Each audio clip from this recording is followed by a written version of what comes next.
There's a unique and profound loneliness that settles in on a long stretch of highway in the dead of night, a darkness that most of us will never experience. For the truckers who live their lives on the asphalt, this isolation is their constant companion. They navigate the forgotten roads and desolate landscapes where the normal rules of the world can begin to fray. But what happens when something truly terrifying breaks that silence?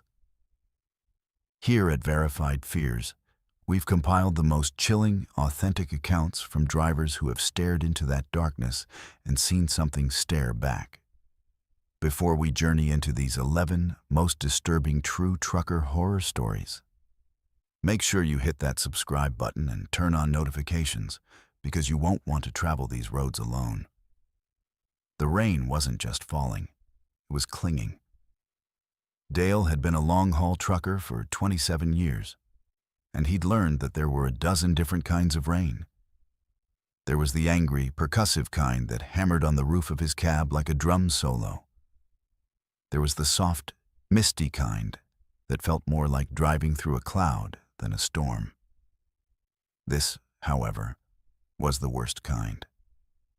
It was a cold, persistent drizzle that smeared across his windshield, turning the world outside into a blurry watercolor of gray and black.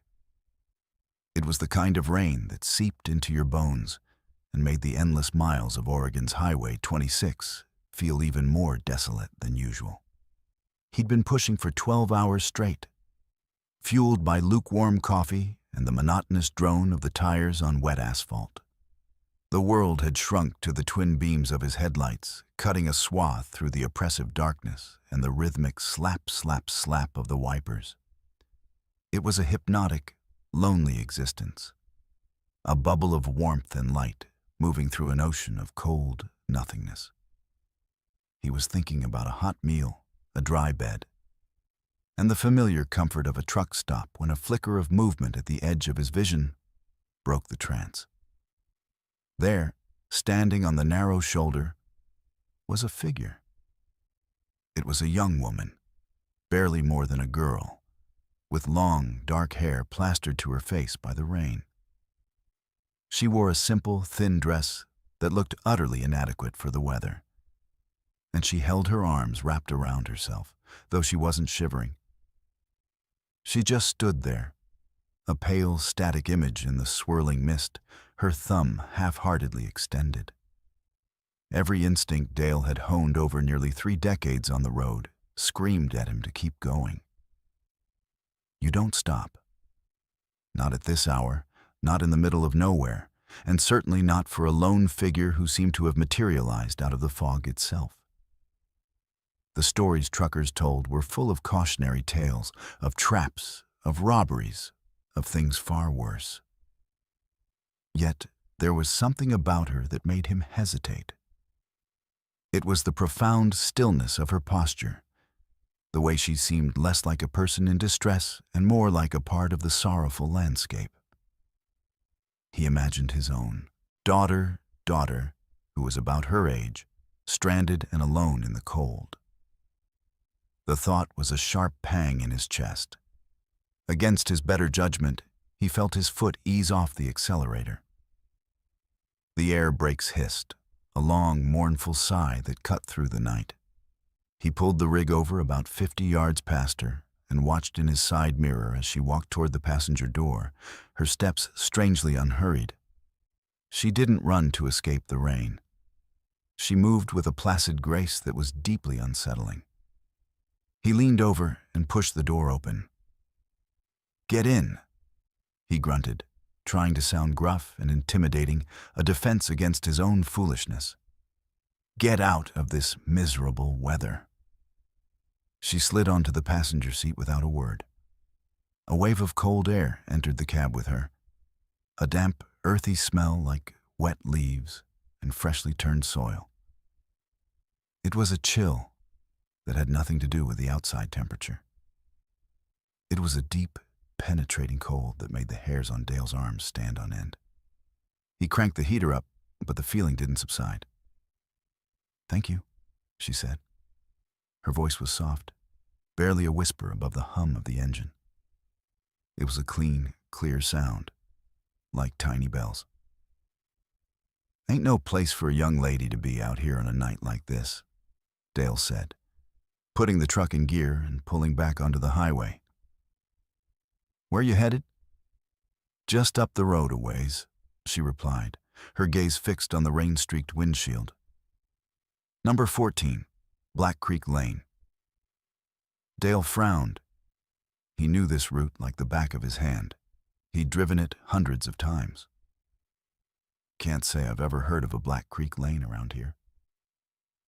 "It's there," she said, her tone flat, offering no further explanation. He glanced over at her. In the dim glow of the dashboard lights, her skin was almost translucent, her eyes dark and deep-set. She was pretty, in a fragile, old-fashioned sort of way. Her dress, now that he could see it better, looked like something from another era, simple and unadorned. There was no purse, no phone, no luggage of any kind. It was as if she had simply walked out of the woods and onto the road. "You run into some car trouble?" he asked, trying to fill the heavy silence that had settled between them. "You could say that," she whispered. "I was just trying to get home. It got so cold, so fast." An uncomfortable quiet fell over the cab again. Dale was a talker by nature. Silence on a long haul could drive a man mad. But he couldn't think of anything to say. The atmosphere was thick with an unspoken melancholy. The unnatural chill seemed to be emanating directly from her. And the cab, once his safe, warm sanctuary, now felt like a cold, cramped tomb. He found himself gripping the steering wheel until his knuckles were white, his eyes darting between the road and his strange passenger. He noticed that not a single drop of water had dripped from her soaked hair or clothes onto the seat or the floor mat. She was drenched, yet she left no trace. They drove on for what felt like an eternity, the miles melting away into the fog. Dale kept his eyes peeled for a road sign, anything that might indicate Black Creek Lane. But there was nothing but the endless procession of towering pines lining the highway, their branches like skeletal fingers reaching out from the darkness. "It's just ahead," she said suddenly, her voice cutting through his tense concentration. "You can let me out here." Dale looked around. They were in the deepest part of the forest, miles from the nearest town. There were no lights, no houses, not even a dirt track leading off the main road. "Here? There's nothing here." "This is the place," she insisted, her voice retaining its eerie calm. As he slowed the truck, a deer, its eyes wide and terrified in the sudden glare of the headlights, darted out from the trees. Dale cursed and stomped on the brakes. The rig groaned in protest, the tires screeching on the wet pavement as he swerved to avoid the animal. It was over in a second. The deer vanished back into the woods, and Dale's heart was pounding against his ribs. He took a deep breath to steady himself and turned to his passenger. "You all right?" he asked. The seat was empty. Dale stared, his mind refusing to process what he was seeing. She was gone. He hadn't heard the door open. He hadn't heard anything over the screech of the brakes. He reached over a trembling hand and pushed on the passenger door. It was still locked from the inside, just as it had been since she'd gotten in. Panic, cold and sharp, lanced through him. He fumbled for the overhead light, flooding the cab with a harsh, sterile glow. The passenger seat was completely empty and dry, except for one small, damp patch right in the center, a cold spot that seemed to suck the warmth from his fingertips when he touched it. His breath hitched in his throat. Had he fallen asleep? Was this some kind of waking nightmare brought on by exhaustion? The highway hypnosis old-timers warned you about? But the cold in the cab was real. The memory of her soft, bell-like voice was real. He killed the engine, the sudden silence deafening. He grabbed his heaviest flashlight, threw open his door, and jumped down onto the wet asphalt, his boots splashing in a puddle. "Hello?"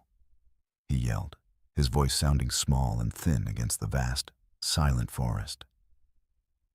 "Hey, where'd you go?"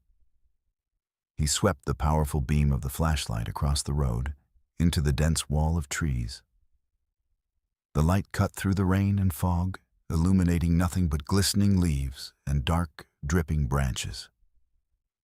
There were no footprints on the muddy shoulder, no sign that anyone had been there at all. There was only the sound of the wind, a low, mournful moan as it rustled through the tops of the pines. It sounded like it was whispering a name he couldn't quite make out. Shaking, he climbed back into the cab, the feeling of being watched prickling the back of his neck. He started the engine and drove, pushing the rig faster than he should have on the slick roads, desperate to put as much distance as possible between himself and that spot. He didn't stop until he saw the warm, welcoming lights of a 24-hour diner in the next town. He stumbled inside, the bell over the door jingling brightly, and sank onto a stool at the counter. A middle-aged waitress with a kind, tired face poured him a cup of coffee without asking. "You look like you've seen a ghost," she said, her voice warm. Dale let out a shaky laugh. "Maybe I have." On a desperate hunch, he asked, "Ma'am, this is going to sound crazy, but have you ever heard of a place called Black Creek Lane around here?" The waitress's friendly smile faltered. She set the coffee pot down slowly, her eyes clouding over. "Oh, honey," she said, her voice dropping to a near whisper. "There's no lane by that name, not anymore. There's just the old Black Creek Cemetery, about 15 miles back." She leaned closer, as if sharing a secret. "Local legend says a long time ago, maybe 60 or 70 years, a young woman named Eliza was walking home along that stretch of highway on a night just like this. A sudden storm hit, a freak blizzard.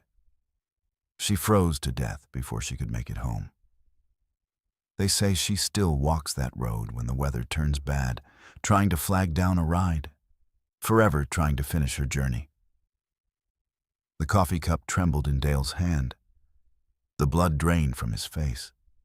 The name. The cold. It all clicked into place with a horrifying certainty. He paid for the coffee he hadn't touched and walked back to his truck on unsteady legs. He sat in the driver's seat for a long time, staring into the darkness.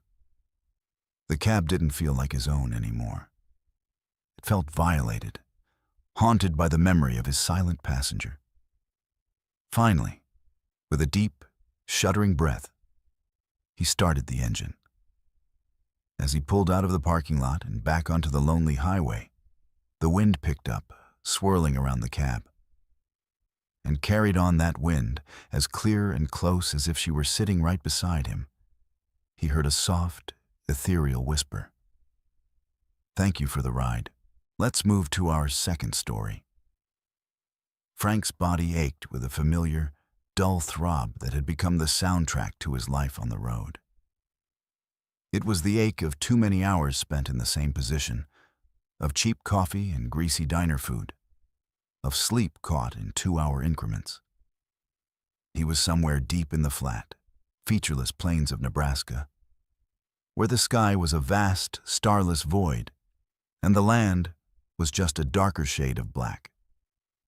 The sign for the rest stop had appeared like a ghost out of the gloom, promising a few minutes of respite from the monotonous grind. He pulled his 18-wheeler into the designated truck parking, the massive vehicle sighing as it settled. The lot was nearly empty.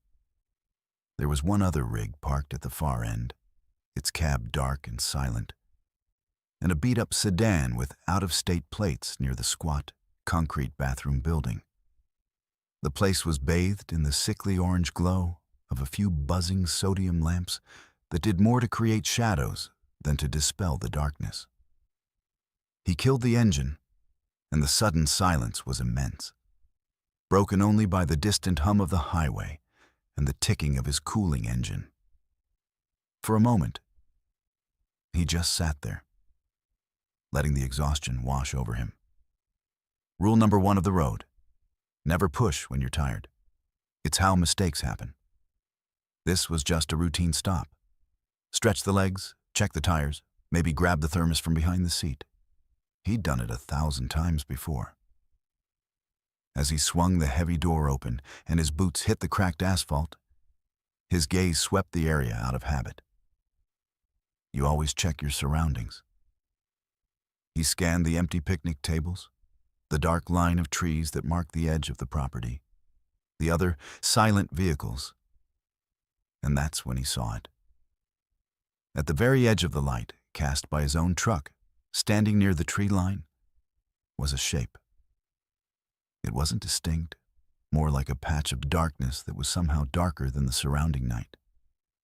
It was tall and unnaturally thin, a vertical slash of black against the gray.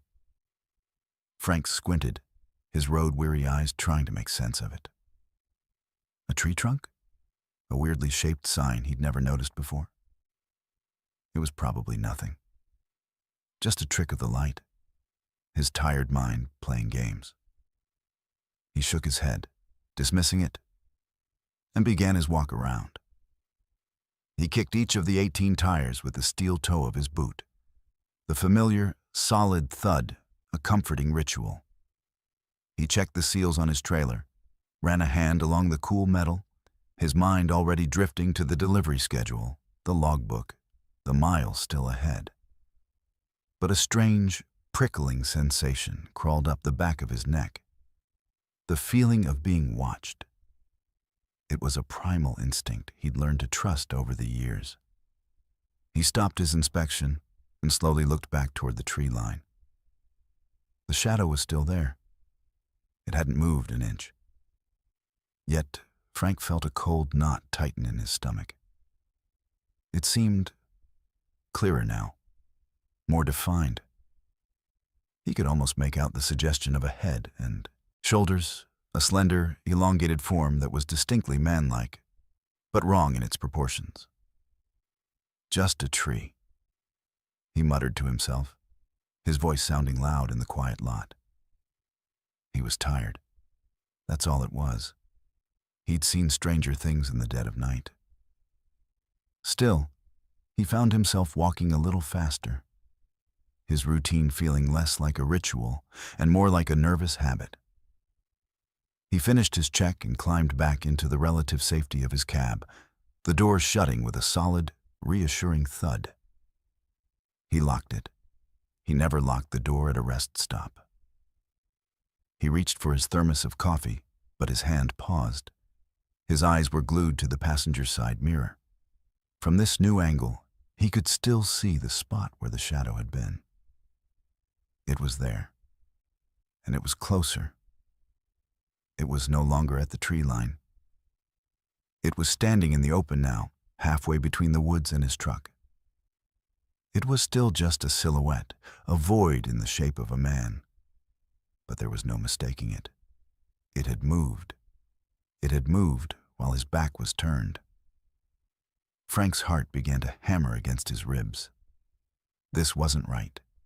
His mind raced, trying to find a logical explanation. Maybe it was someone from the other truck, stretching their legs.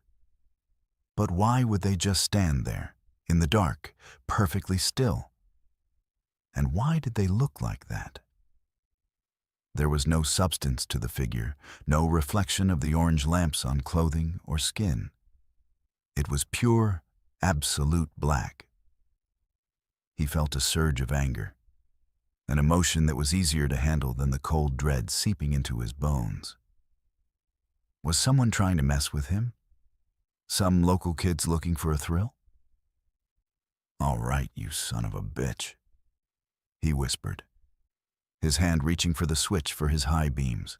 He flicked it on, Two powerful beams of white light sliced through the darkness, illuminating the empty patch of grass with brutal clarity.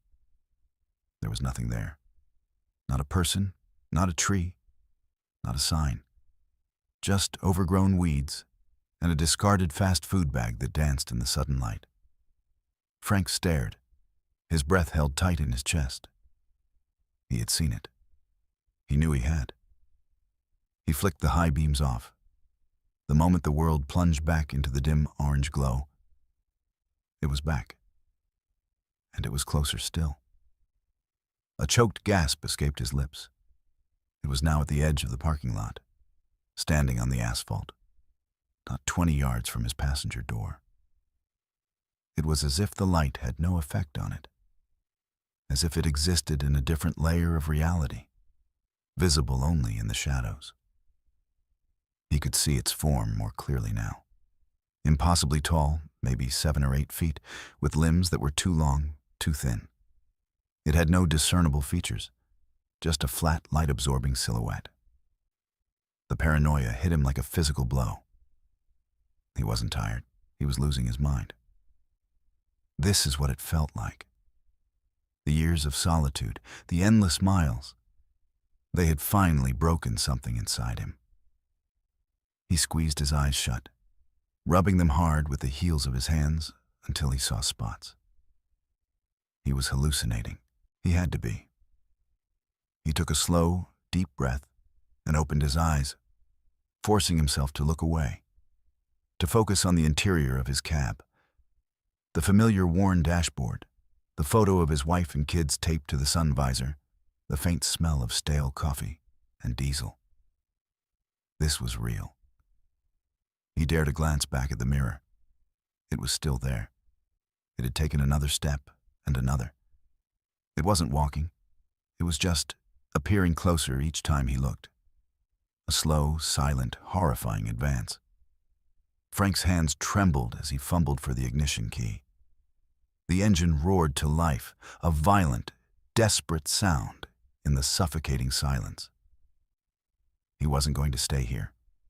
He wasn't going to sit and watch this thing, whatever it was, get any closer. His plan was simple. Get the truck in gear, get back on the highway, and drive until the sun came up. He slammed the truck into first gear, the transmission grinding in protest. He had to look one more time. He didn't want to. Every fiber of his being screamed at him not to. But he couldn't help it. He turned his head, not to the mirror, but to the passenger side window. His blood ran cold. It was there, standing right beside his truck.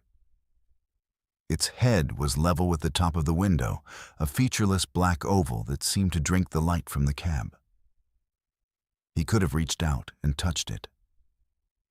There was no face, no eyes, but he felt a gaze and an intense, malevolent pressure that pushed in on him, suffocating him. He was looking at something that did not belong in the world, a tear in the fabric of the night. He didn't scream. The sound was trapped in his throat, a tight, painful knot of pure terror. He didn't think. He reacted. He wrenched the steering wheel to the left and stomped on the accelerator. The truck lurched forward, tires squealing as he pulled out of the parking space with a reckless speed that defied the vehicle's size. He didn't look back. He couldn't. He roared out of the rest stop and onto the on-ramp, merging into the highway at a dangerously high speed, the blare of a passing car's horn a distant, meaningless sound. He drove for hours, his foot pressed to the floor, his eyes wide and unblinking. The sun eventually began to rise, painting the eastern sky in shades of gray and pink.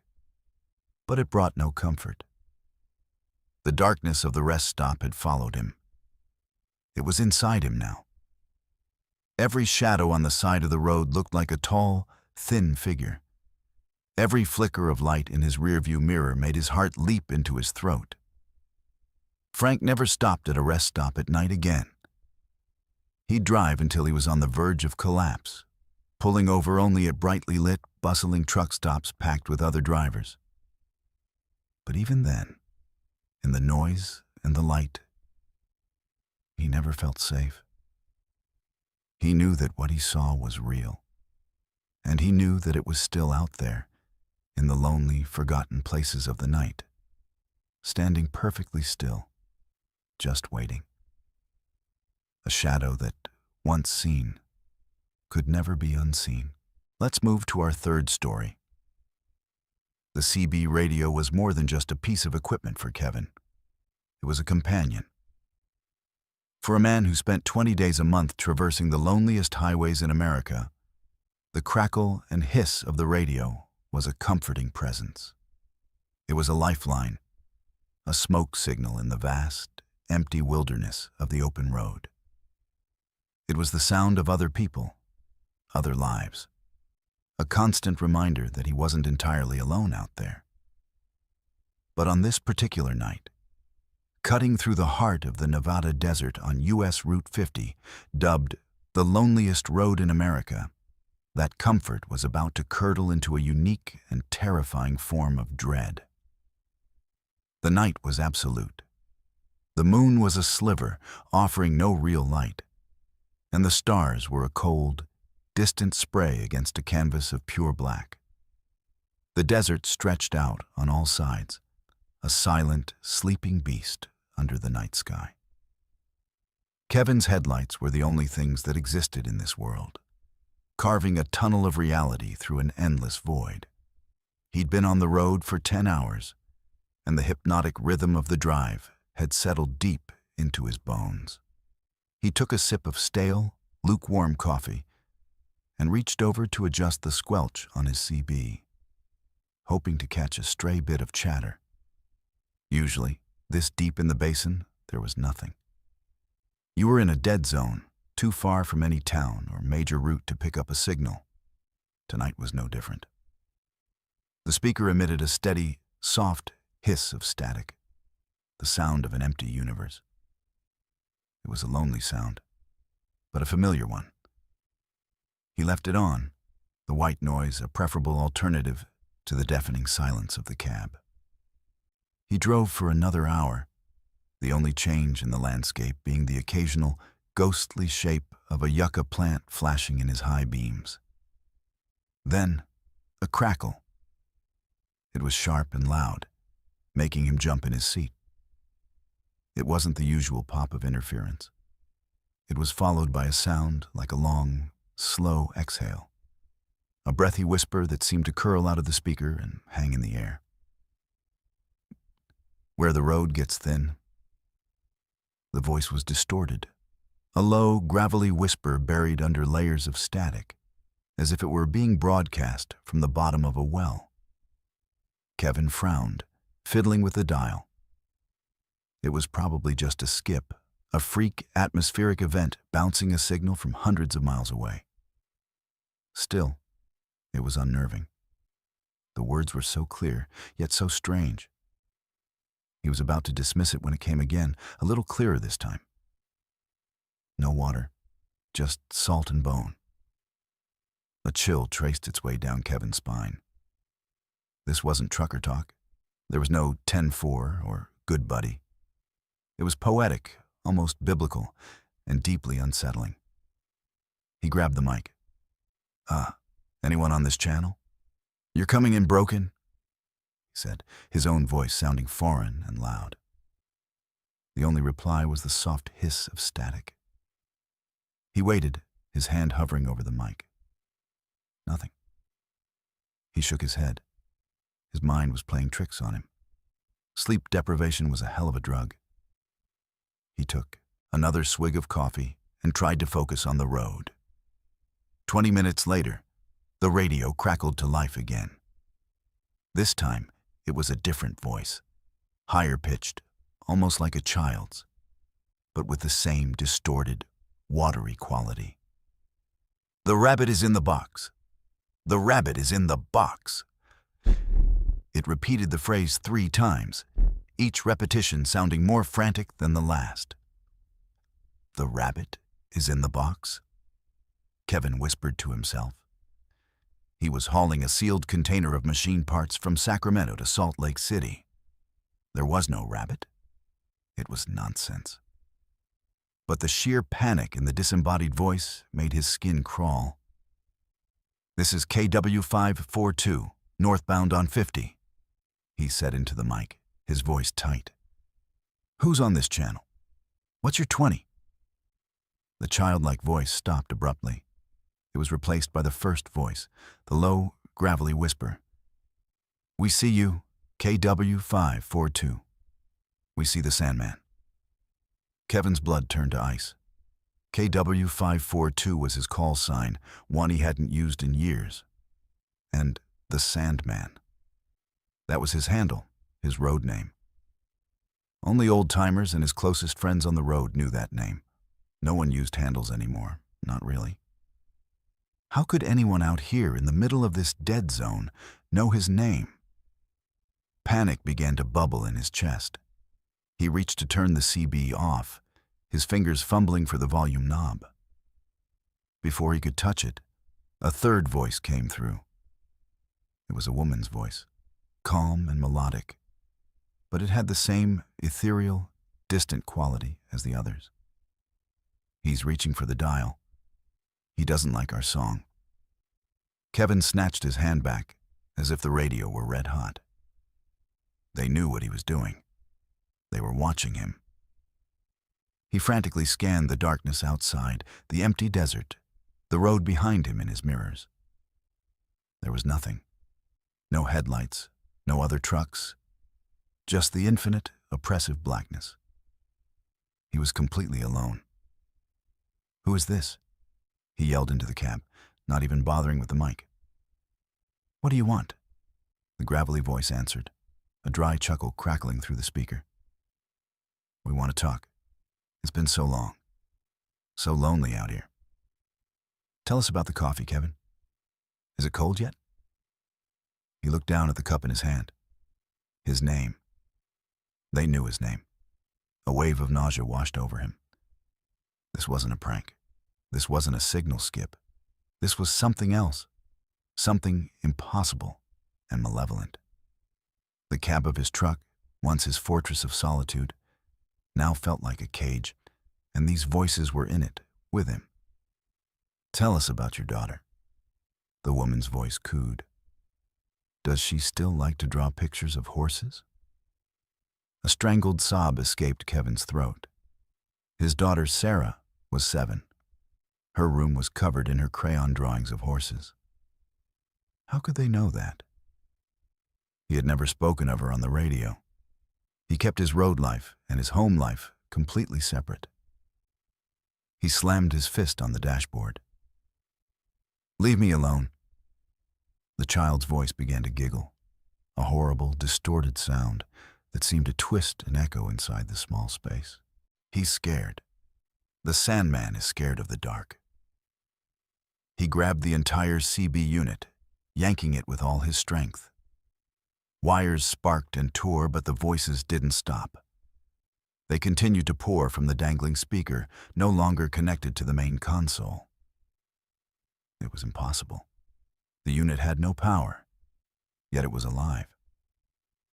"You can't shut us out," the chorus of voices seemed to say in unison, their words overlapping into a cacophony of whispers. "We're in the air. We are the airwaves. We were here long before your roads cut through our quiet." Kevin was hyperventilating, his heart a frantic drum against his ribs. He was losing his grip on reality. The road ahead began to blur through the tears of terror welling in his eyes. The voices swirled around him, whispering his name, his wife's name, the name of the street he grew up on. They recounted memories from his childhood, secrets he had never told a soul. They were peeling back the layers of his life, his very identity, broadcasting them into the empty desert night.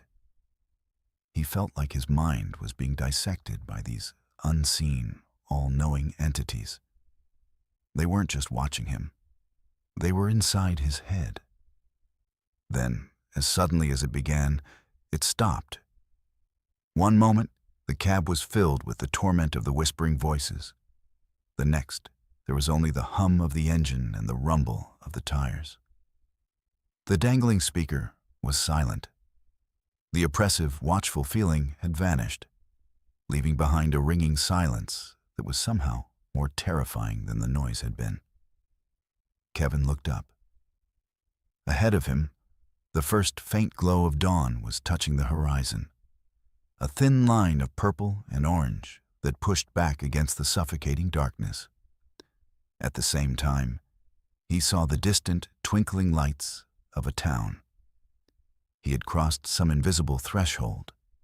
He was out of their territory. He didn't slow down. He drove straight through the town, not stopping until he reached a brightly lit, 24-hour truck stop on the other side. He pulled into the lot, his hands shaking so violently he could barely turn the key in the ignition. He sat there for a long time, bathed in the artificial daylight of the parking lot, the sun now rising fully behind him. He never used a CB radio again. He ripped the entire system out of his truck and threw it in a dumpster in Salt Lake City. But he could never get rid of the voices. They lived in his memory, a chilling reminder of his journey through the loneliest road in America. He learned that night that some places are empty for a reason. They are quiet because something ancient is listening, waiting for a stray signal to lock onto, waiting for a lonely traveler to whisper its terrible secrets to. Let's move to our fourth story. Mark was a creature of habit and logic. In his 15 years behind the wheel, he'd learned that the world operated on a simple, reliable set of principles. Diesel engines required maintenance, logbooks required honesty, and highways, no matter how long, always had a beginning and an end. He was a map man, a navigator who found comfort in the predictable geometry of the interstate system. He was hauling a load of produce from Des Moines to Denver, a route he'd driven so many times he could mark his progress by the specific pattern of cracks in the asphalt. Tonight, he was deep in the plains of central Nebraska, a stretch of I-80 so flat and straight you could tape the steering wheel down and take a nap if you were a bigger fool than he was. The fog appeared without warning. It wasn't the gentle, creeping mist that sometimes rose from the fields at dusk. This was a sudden, thick, and unnaturally silent blanket that descended upon the highway, swallowing the world whole. One moment, Mark could see the distant glimmer of starlight. The next, his reality had shrunk to the 20-foot bubble illuminated by his headlights. The fog was a solid, pearlescent wall that muffled all sound, even the familiar roar of his own engine, reducing it to a low, anxious hum. He slowed his speed, his hands gripping the wheel at 10 and 2, his eyes straining to see the white lines on the road. It was like driving through milk. Up ahead, a familiar sign emerged from the gloom, its green and white letters glowing softly. The Prairie Dog Diner. World's best coffee, next exit. Mark smiled faintly. He knew the place. It was a classic old-school truck stop with a giant, kitschy statue of a prairie dog wearing a cowboy hat out front. He'd stopped there a few times over the years. Seeing it was a good landmark. It meant he was making good time. He passed the exit, the diner's warm lights a faint, blurry smear to his right, and pushed on into the soupy fog. He drove for what he judged to be a solid hour, his eyes locked on the road, his world a monotonous cycle of white lines appearing and disappearing. The fog showed no signs of letting up. He should have been well past the diner, approaching the turnoff for Highway 30. He was starting to feel the first twinges of an unsettling disorientation when another green and white sign materialized out of the mist. The Prairie Dog Diner, world's best coffee, next exit. Mark blinked, his brow furrowing. That was impossible. He couldn't have gotten turned around. The road was a straight line. He must have misjudged the time, maybe dozed for a second. Or perhaps there were two diners with the same name and a similar sign. It was a stretch, but it was a more palatable explanation than the alternative. He shook his head, blaming the hypnotic effect of the fog, and kept driving, a little more alert this time, a little less certain. He turned on the radio, hoping for a weather report or just a human voice to break the oppressive silence. Nothing. He cycled through the AM and FM bands, but the speaker emitted only a dead, empty hiss. He pulled out his phone. No service. Of course. He checked his GPS. The screen showed the flat gray grid of the map, but the little blue arrow that represented his truck was gone. In its place was a single, pulsing blue dot in a sea of gray, with no roads, no towns, nothing. It was as if he had driven off the edge of the world. A cold, heavy feeling began to settle in the pit of his stomach. The cab, his rolling office and home, suddenly felt small and confining, a fragile shell against the vast, unknowable emptiness outside. He focused on driving, on the simple mechanics of keeping the truck on the road. He drove for another hour, then 2. The sun should have been thinking about rising by now, but the sky remained a uniform, lightless gray, indistinguishable from the fog-choked land. His fuel gauge hadn't moved. It was still pointing to just over half a tank, exactly where it had been 3 hours ago. And then he saw it. The sign. The Prairie Dog Diner. This time, the sight of it sent a jolt of pure, undiluted fear through him. It wasn't a coincidence. It wasn't a mistake. He was trapped. He was driving in a loop. A cold sweat broke out on his forehead. As he passed the exit, he stared at the diner. The giant prairie dog statue seemed to be looking right at him. Its painted-on smile now a mocking, sinister grin. Panic began to set in. A frantic, clawing thing in his chest. He had to do something. He couldn't just keep driving in circles. He pulled the truck to a screeching halt in the middle of the empty interstate. He had to think. He would turn around. He would drive in the opposite direction until he broke out of this, whatever this was. The process of turning the massive rig around on the narrow highway was a nerve-wracking 15-point turn. The trailer's warning beeper, a shrill, lonely cry in the dead silence. Finally facing the other way, he hit the accelerator, a renewed sense of purpose steadying his hands. He drove with a desperate intensity, his eyes scanning for anything different, any break in the pattern. But there was only the fog, the endless white lines, and the suffocating silence. After an hour of driving west on Interstate 80, he saw a sign emerge from the fog. The Prairie Dog Diner. A raw, guttural scream tore from his throat. It was impossible. He was going the other way. The diner should have been behind him. He was losing his mind. The isolation, the fog, the endless road. It had finally snapped his sanity. He started to see things in the swirling mist at the edge of his headlights. Tall, slender shapes that seemed to move in, step with his truck, figures that would vanish the moment he tried to focus on them. He didn't know how long he drove. Time had lost all meaning.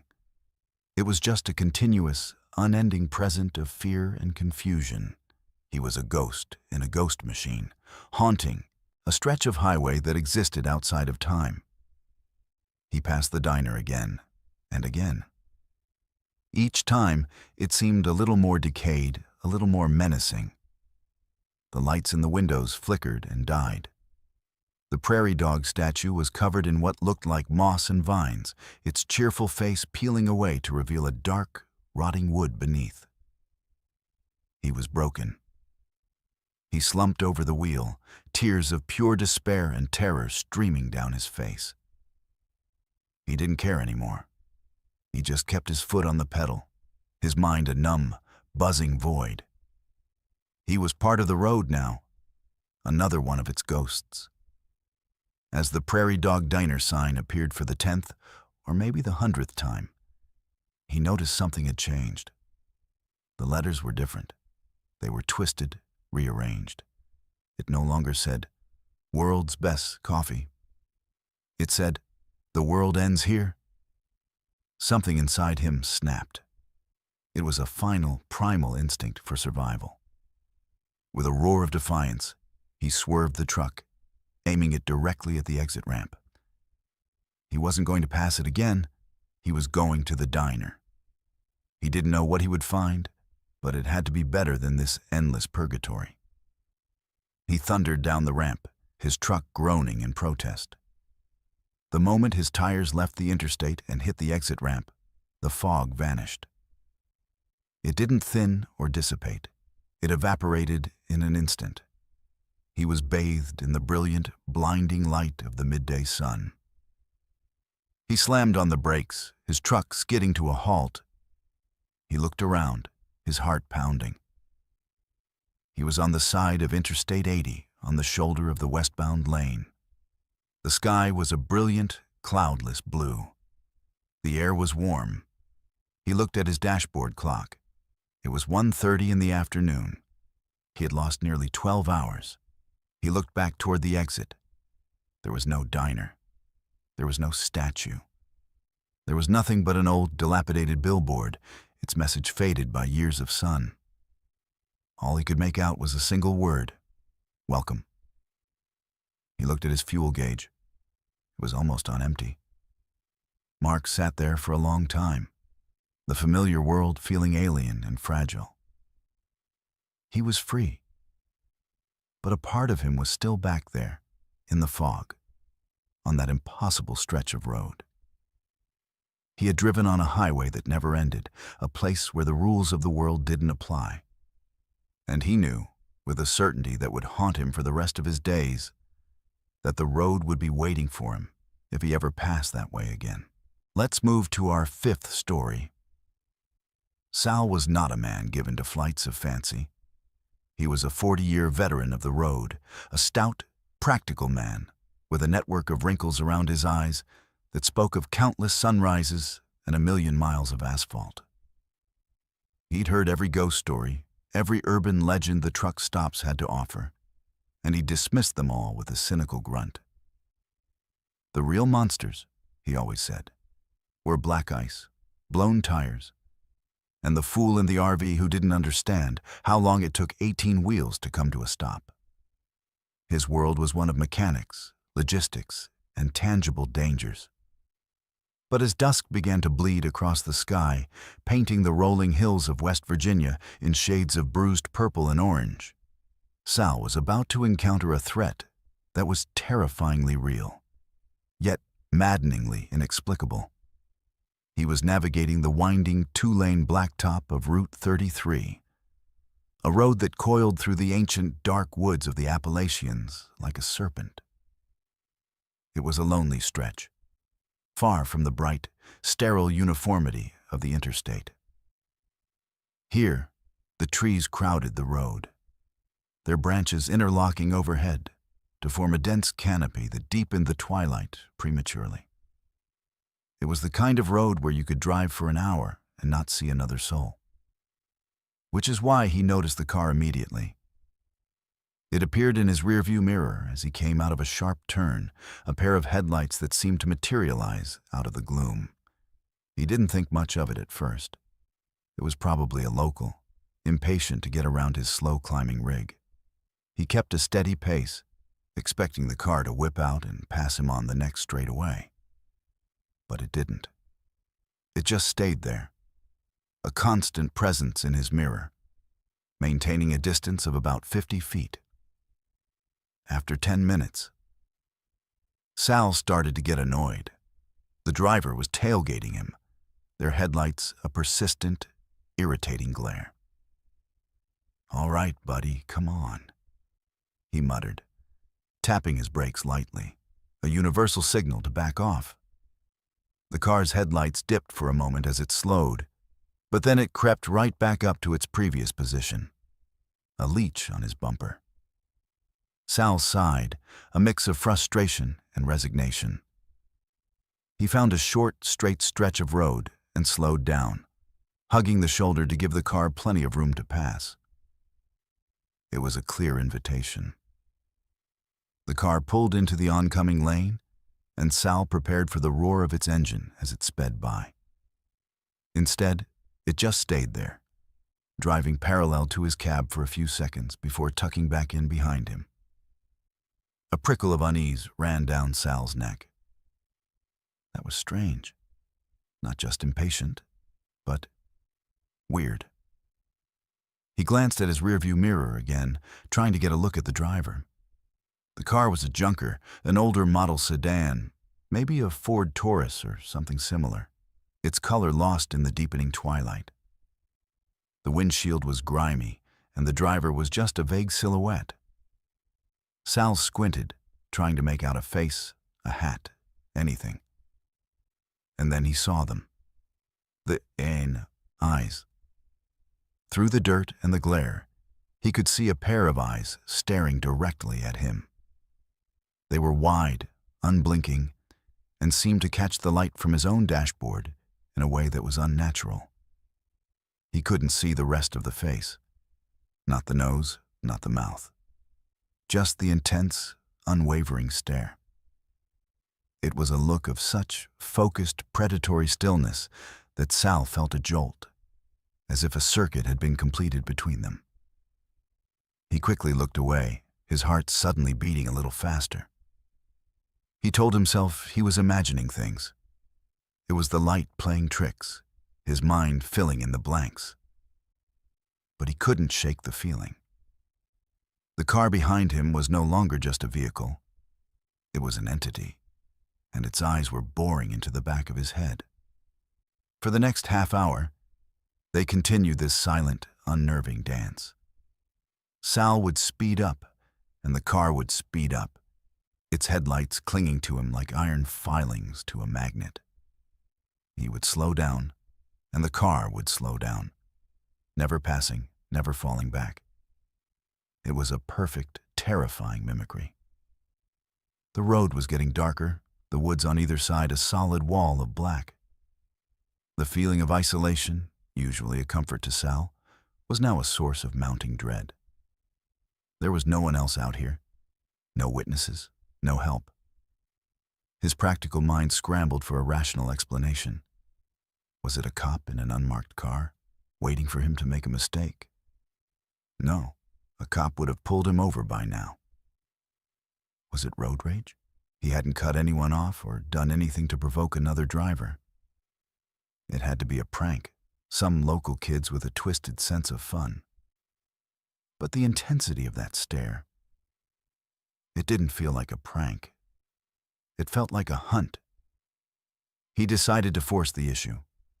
A small gravel turnoff for a scenic overlook was coming up on the right. It was a long shot, but maybe he could lose them. At the last possible second, he hit his turn signal and wrenched the wheel, pulling the massive rig into a sharp, lurching turn onto the gravel road. The truck protested, the trailer groaning as it was forced off the smooth asphalt. He killed his headlights and cut the engine, plunging the overlook into near total darkness. He sat in the sudden, ringing silence, his breath held tight in his chest, and listened. He heard the sedan slow down on the main road.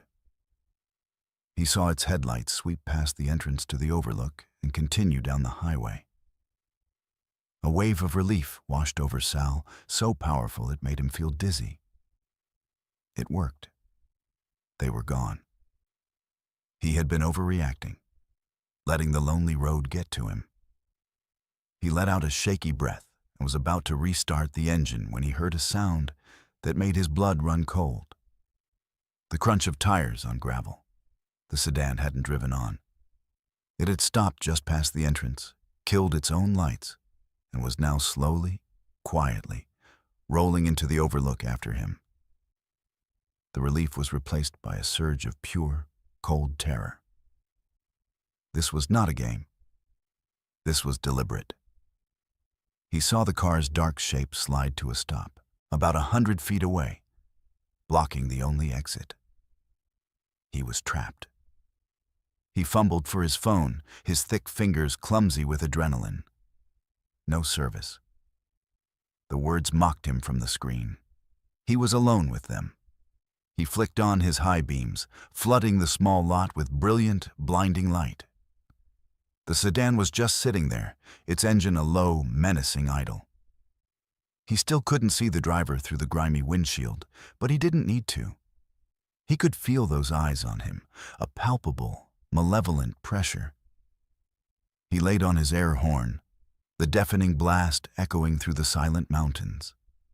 It was a desperate, primal roar for help, a challenge to the thing in the car. The sedan's only response was to rev its engine, a guttural snarl that answered his horn. Then it started to move. It drove forward slowly, inexorably, until its bumper was just inches from his. Then it stopped. They sat there for a long, agonizing minute, two beasts facing off in the dark. Sal's mind was a whirlwind of fear and disbelief. What did they want? Were they going to try and get into his cab? He grabbed the tire iron he kept wedged beside his seat, his knuckles white. Suddenly, the sedan's headlights flashed once, twice, and then it reversed, backing away slowly. But it didn't leave. It pulled to the side, and its lights went out, leaving it an almost invisible shape in the darkness. Waiting, watching. Sal knew he couldn't stay here. He was a sitting duck.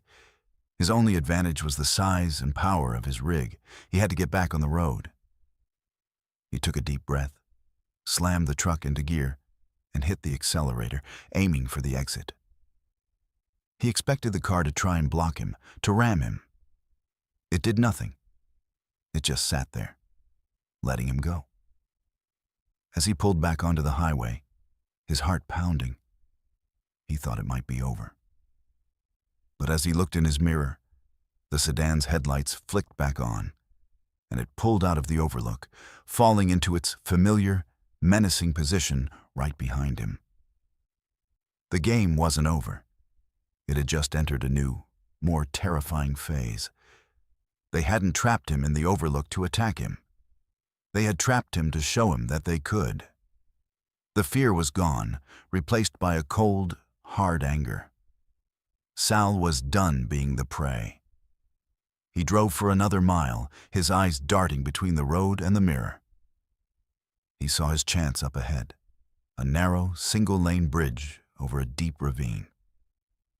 It was an old, iron truss bridge, barely wide enough for his truck. As he approached the bridge, he slowed down dramatically. The sedan, caught by surprise, was forced to slow down as well. Just as his cab entered the bridge, Sal slammed on the brakes. The massive truck shuddered to a halt, completely blocking the entrance. The sedan, with no time to stop, plowed into the back of his trailer with a sickening crunch of metal. For a moment, there was silence. Then, Sal heard the sedan's engine roar as it tried to reverse. He put his own truck in reverse and pushed back, pinning the smaller car against the guardrail of the bridge. Metal shrieked and groaned. He felt a series of frantic, desperate bumps against his trailer as the driver tried to break free. Then, with a final, loud crack, everything went still. Sal waited, his breath ragged, his body trembling. He slowly put the truck in drive and pulled forward, off the bridge. In his rearview mirror, he could see the sedan. It was crumpled against the bridge entrance, steam pouring from its mangled hood. One of its headlights was smashed, the other flickering like a dying eye. The driver's side door was slightly ajar. He didn't wait to see who got out. He floored it, putting as much distance as possible between himself and the wreck. He didn't stop for 50 miles.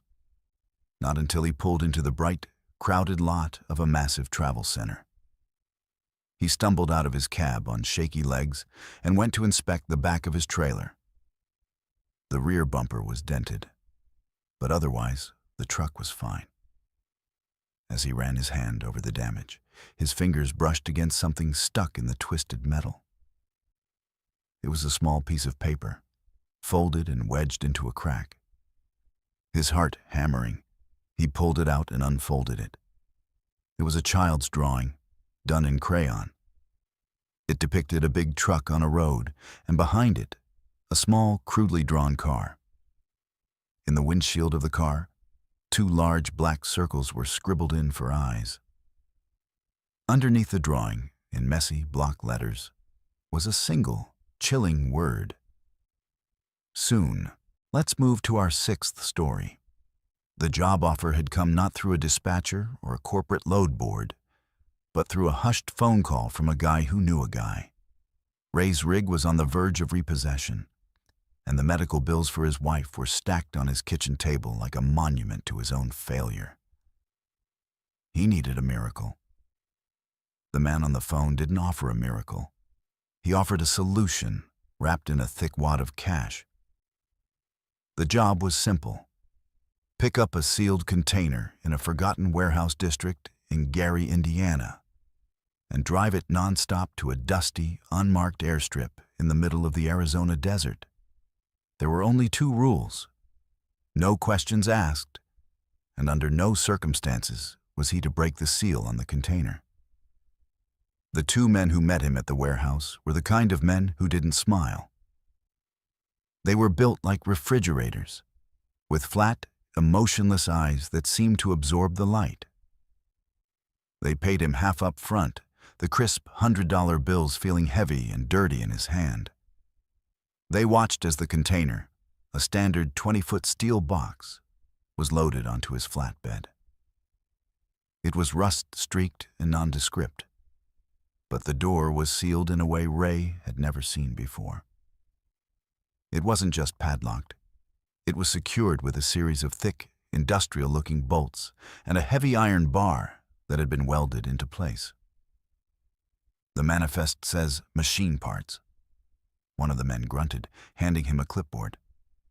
That's all you need to know. His tone made it clear that this was not a suggestion, but a command. Ray just nodded, his mouth dry. He knew he was stepping over a line, hauling a ghost load for shadowy people. But the weight of the cash in his pocket was a powerful anesthetic for his conscience. He signed the papers, pulled his rig out of the crumbling warehouse, and pointed it west, telling himself it was just another job, just another box. For the first day, it was exactly that. He drove through Illinois and into Missouri, the miles rolling by under a gray, indifferent sky. The container was just dead weight behind him, silent and still. He ate on the move, drank bitter coffee from his thermos, and pushed the thoughts of what he was doing to the back of his mind. The money was the only thing that mattered. The first sound came as he was crossing into Oklahoma, late on the 2nd night. It was a faint, rhythmic thump, thump, thump. So soft he initially dismissed it as a loose piece of equipment or a tire anomaly. But it was consistent, a steady, deliberate beat that seemed to sync up with the thrum of his own anxious heart. He turned the radio down, listening intently. There it was again. It sounded like something was shifting inside the container, something heavy. He checked his mirrors. The container was secure, the chains taut. It was probably just the load settling. He turned the radio back up, a little louder this time. But the seed of unease had been planted. Every time he hit a bump or took a turn, he found himself listening, waiting for the sound. As the hours stretched on, the sound began to change. The thumping was replaced by a scratching noise. It was a high-pitched, insistent sound, like nails dragging slowly across a metal surface. Scree, scrape. It was a sound that set his teeth on edge, a sound that conjured images of trapped animals, of desperation. Ray tried to rationalize it. The machine parts must have sharp edges. They were just scraping against the inside of the box as the truck moved. It was a perfectly logical explanation. But it didn't feel logical. The sound had a quality to it, a frantic energy that felt disturbingly organic. He pulled into a dark, empty rest stop somewhere in the Texas Panhandle, the silence of the planes rushing in as he killed the engine. He needed to check. He had to. He grabbed his flashlight and walked to the back of his trailer, his boots crunching on the gravel. He stood before the sealed container, the beam of his light playing over the welded bar and the heavy bolts. The night was dead silent. No scratching, no thumping, nothing. He pressed his ear against the cold steel of the container door. He held his breath, listening. For a full minute, there was only the sound of his own blood roaring in his ears. He was about to pull away, to call himself a fool when he heard it. It was a whimper. It was so faint, so muffled by the thick steel, that he wasn't sure he'd heard it at all. But it was there. A low, mournful, whimpering sound. The sound of a dog, maybe. Or a child. A wave of ice-cold dread washed over him. What was in this box? The men's faces flashed in his mind, their cold, dead eyes. The cash in his pocket suddenly felt like a stone, dragging him down. He banged his fist on the door. "Hello? Is anyone in there?" he yelled, his voice cracking. The whimpering stopped. The silence that followed was heavier and more terrifying than the sound had been. Whatever was in there, it had heard him. It was listening. He stumbled back to his cab, his mind a chaotic storm. This wasn't machine parts. This was something alive. A person? Were they smuggling someone? Or was it something worse? He thought about the money. He thought about his wife. He thought about the men in the warehouse and the unspoken threat that hung around them. He started the truck and pulled back onto the highway, his foot heavy on the accelerator, as if he could outrun the truth of what he was hauling. But he couldn't outrun the sounds.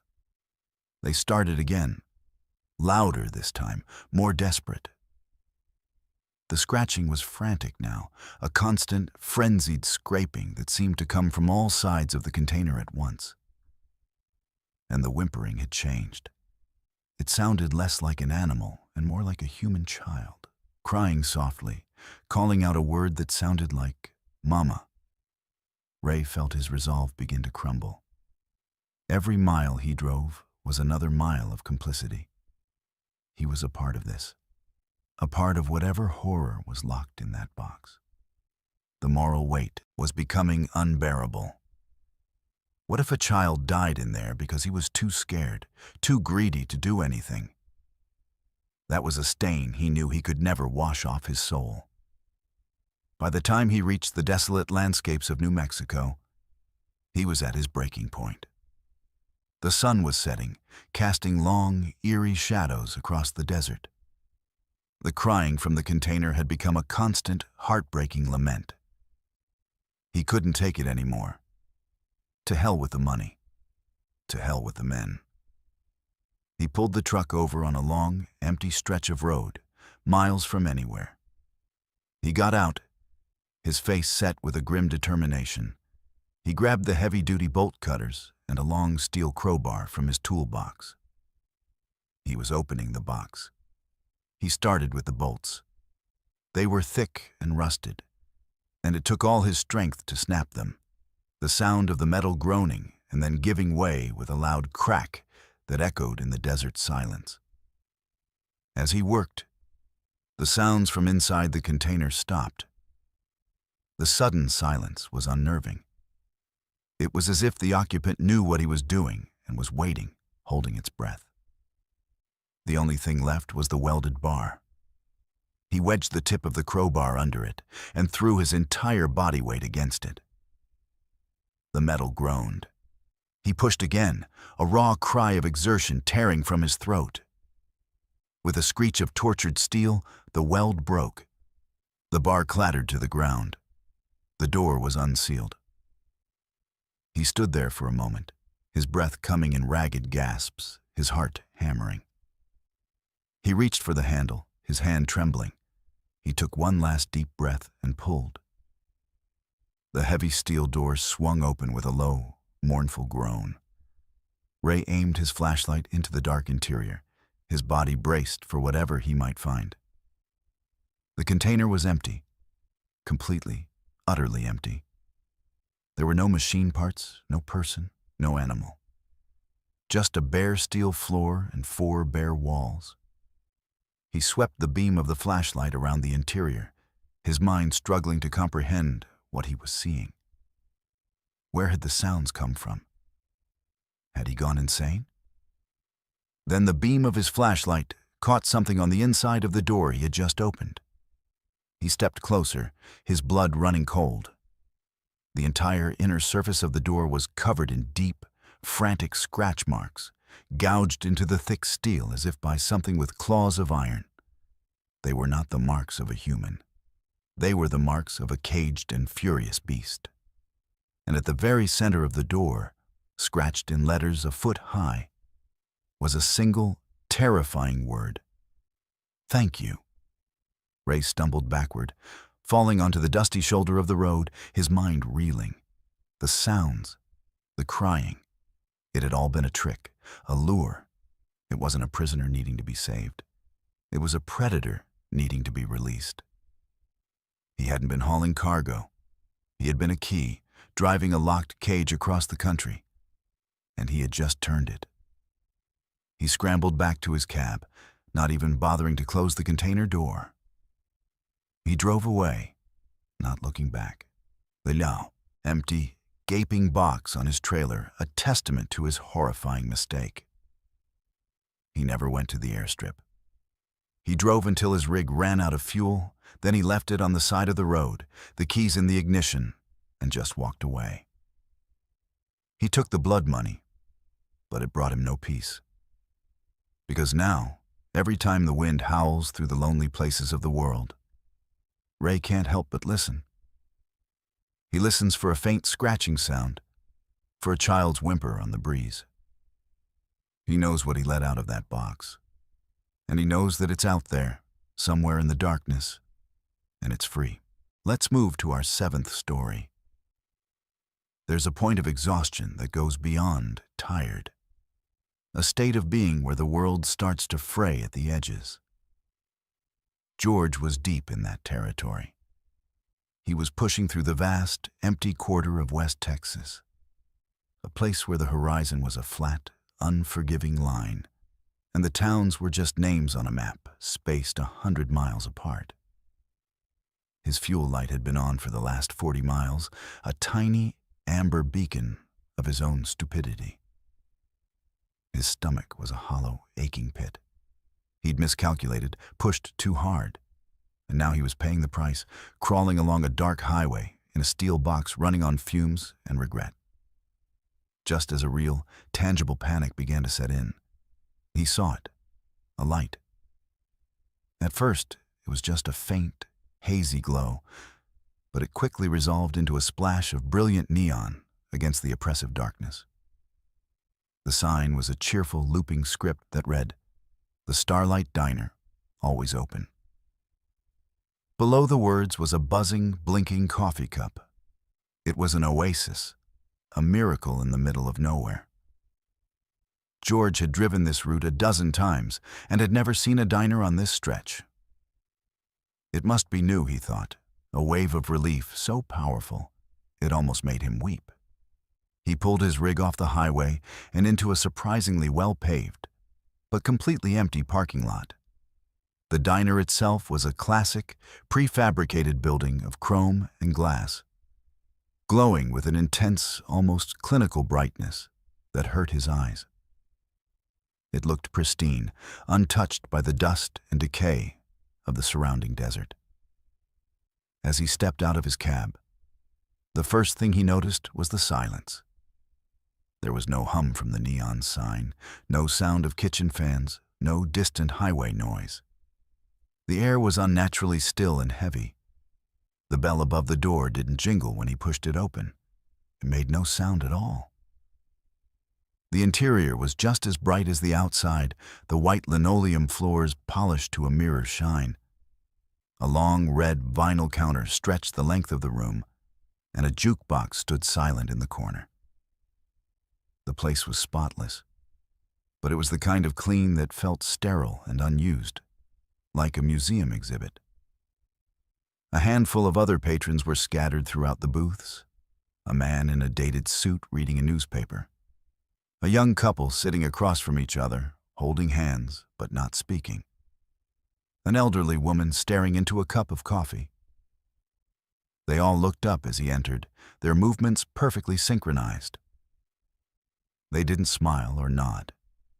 They just looked at him with a placid, unnerving emptiness in their eyes before returning to their silent activities in perfect unison. "Take a seat anywhere, hun," a voice called out. It was the waitress, a woman who looked like she'd stepped right out of a 1950s postcard. She had a beehive of blonde hair, a crisp pink uniform, and a wide, red-lipped smile that was absolutely perfect. Too perfect. It never wavered, never touched her eyes, which were a flat, doll-like blue. George slid onto a stool at the counter, the vinyl cool against his skin. "Evening," he mumbled, feeling strangely self-conscious. "Just a coffee and you got any apple pie?" "Best in Texas," the waitress said, her voice a smooth, even monotone. She glided away, her movements unnervingly fluid, her feet making no sound on the polished floor. As he waited, George took in the scene. The man's newspaper had no headlines, just dense blocks of unreadable text. The young couple hadn't moved a muscle. Their hands were clasped on the table like a pair of wax sculptures. The old woman was still staring into her coffee, her expression utterly blank. A low, distorted tune began to emanate from the jukebox. A familiar melody played so slowly and at such a low pitch that it sounded like a funeral dirge. The air was thick with a feeling of profound wrongness. The waitress returned and placed the coffee and pie in front of him. The coffee was black and steaming, but it had no aroma. The slice of pie was a work of art, with a perfectly latticed crust and a dusting of cinnamon. It looked like a photograph of a piece of pie. "Thanks," he said, his voice sounding rough and out of place. The waitress just kept smiling her fixed, vacant smile and moved to the end of the counter, where she began polishing an already gleaming coffee pot. George took a sip of the coffee. It was hot, but it was also nothing. It had no flavor, no bitterness, no warmth as it went down. It was like drinking hot water. He frowned and took a bite of the pie. The fork slid through it with no resistance. The texture in his mouth was soft, yielding, but there was no taste of apple, no spice, no sweetness. It was the culinary equivalent of static. He was chewing, he was swallowing, but he was consuming nothing. A cold dread began to creep up his spine. He looked at the other patrons. The man in the suit turned a page of his blank newspaper. The couple remained frozen. The old woman finally lifted her cup to her lips, but her movements were stiff and jerky, like a marionette. No one was actually eating or drinking. They were just going through the motions. His gaze fell upon the large, round clock on the wall. The second hand wasn't sweeping. It was stuck between the 7 and the 8, twitching almost imperceptibly. Time was broken here. He had to get out. He fumbled in his pocket for his wallet, his heart hammering against his ribs. "What do I owe you?" he asked, his voice trembling slightly. The waitress glided back over, her smile never faltering. "There's no charge," she said in her flat, melodic voice. "It's on the house." She leaned in a little closer, her doll-like eyes boring into him. "You were so hungry. You'll be back. They all come back." Her words hit him like a physical blow. This wasn't a diner, it was a trap. A roach motel for the souls of weary travelers. He pushed himself away from the counter, his stool scraping loudly against the floor. It was the first real jarring sound he'd heard since he arrived. The patrons turned their heads to look at him again, their expressions unchanged, their dead eyes following his every move. He didn't say another word. He turned and fled, shoving the silent door open and stumbling out into the night. He didn't look back. He scrambled into the cab of his truck, his hands shaking so badly he could barely get the key into the ignition. The engine roared to life, a beautiful, deafening, real sound. He slammed the truck into gear and peeled out of the parking lot, spraying gravel, not caring if he tore his tires to shreds. He drove for a mile, his eyes glued to the rearview mirror. The diner's impossibly bright lights remained visible, a stark, unholy glow in the darkness. Then he crested a small hill. When he looked in his mirror again, the light was gone. He drove on for another 5 minutes before his curiosity and a lingering sense of disbelief got the better of him. He found a place to turn the big rig around and headed back. He had to know. He had to prove to himself that it had been real. He slowed as he approached the spot where the diner should have been. There was nothing. No building, no parking lot, no buzzing neon sign. There was only flat, empty desert, dotted with scrub brush and bathed in the faint light of the moon. It was as if the Starlight Diner had never existed. He pulled over and got out, his flashlight beam cutting a nervous path through the darkness. He found the turnoff he had taken. It was an old, overgrown dirt track that ended abruptly after 50 feet in a thicket of mesquite.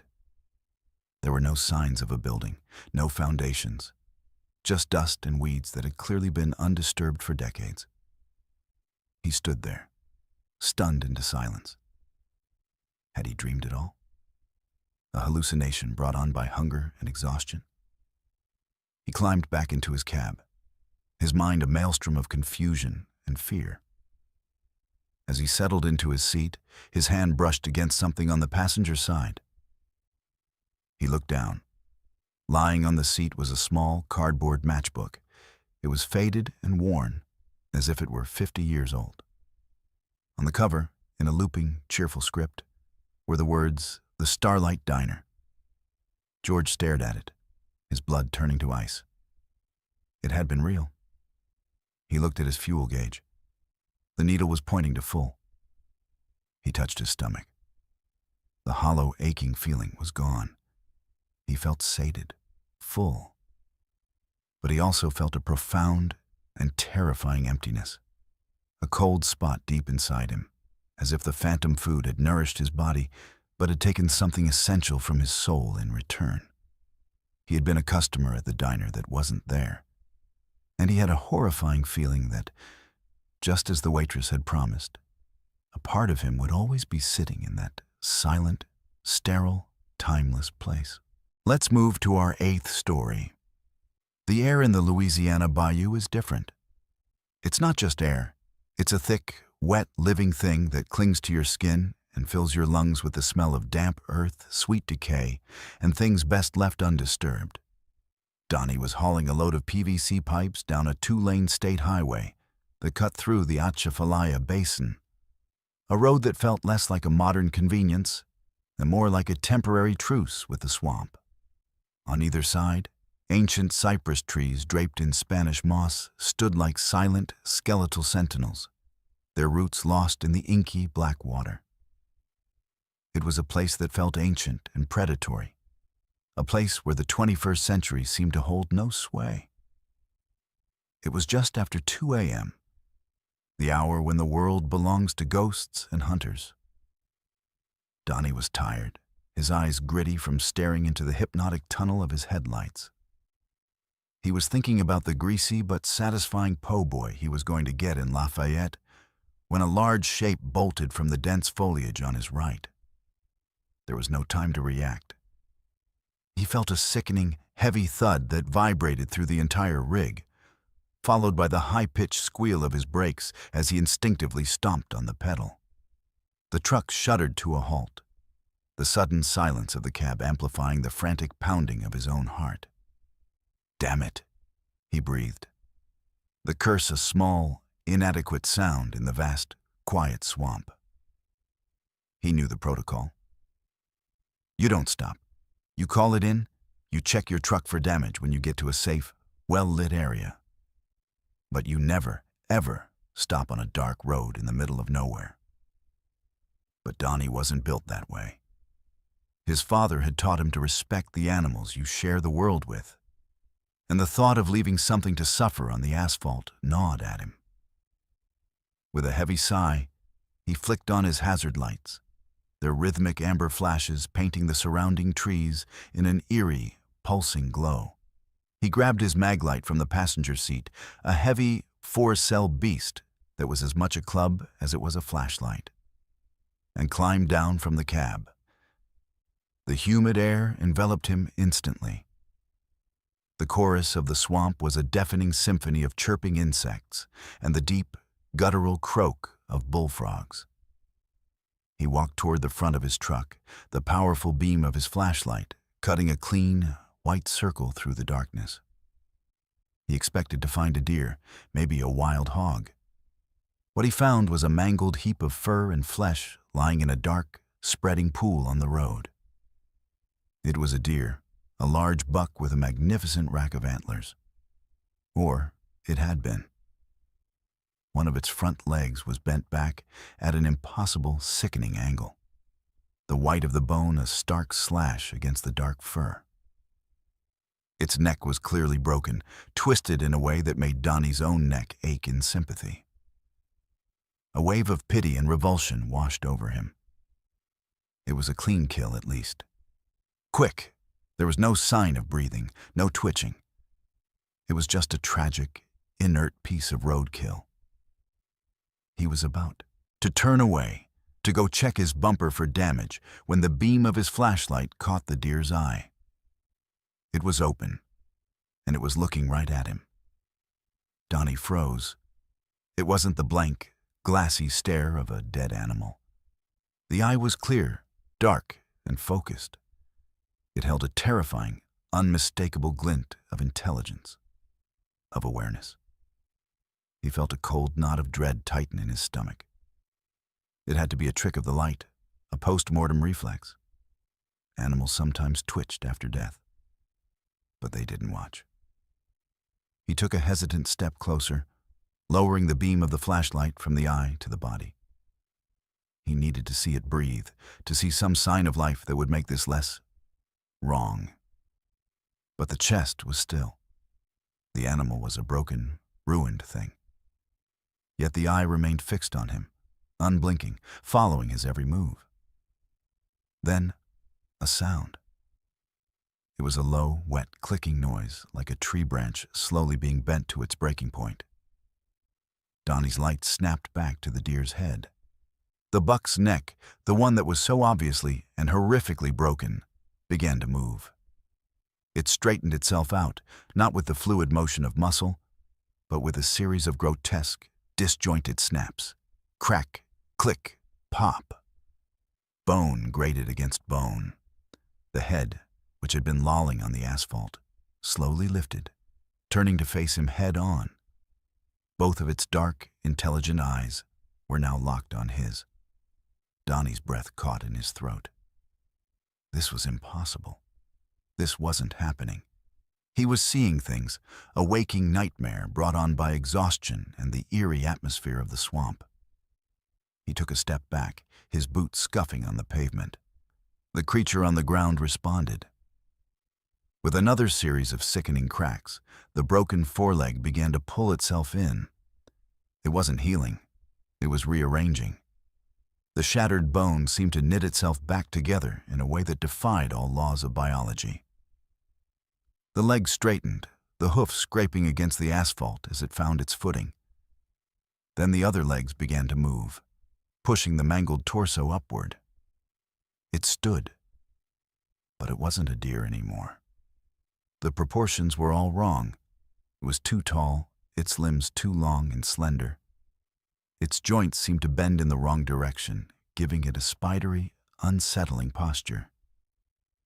The fur on its body was patchy and matted with blood, and its skin seemed to hang loosely from a frame that was little more than bone. The magnificent antlers were no longer symmetrical. They were twisted and gnarled, looking more like the dead branches of a lightning-scorched tree.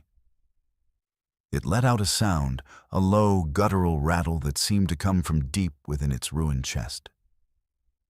It was a sound of immense pain, but also of immense, ancient hunger. The paralysis of fear that had held Donnie rooted to the spot finally broke. He didn't scream. He didn't have the air. He just turned and ran, a raw, animal terror propelling him forward. He scrambled for the door of his cab, his hands fumbling with the handle. He threw himself inside, slamming and locking the door behind him. He didn't look back. He couldn't bear to see it again.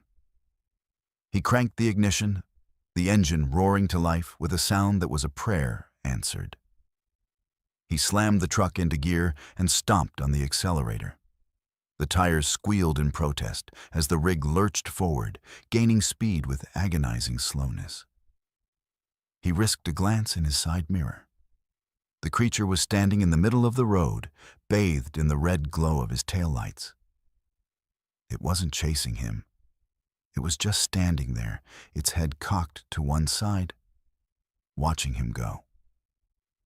The sight of its still, silent pursuit was somehow more terrifying than a frantic chase would have been. Donnie drove for the rest of the night in a state of cold, trembling shock.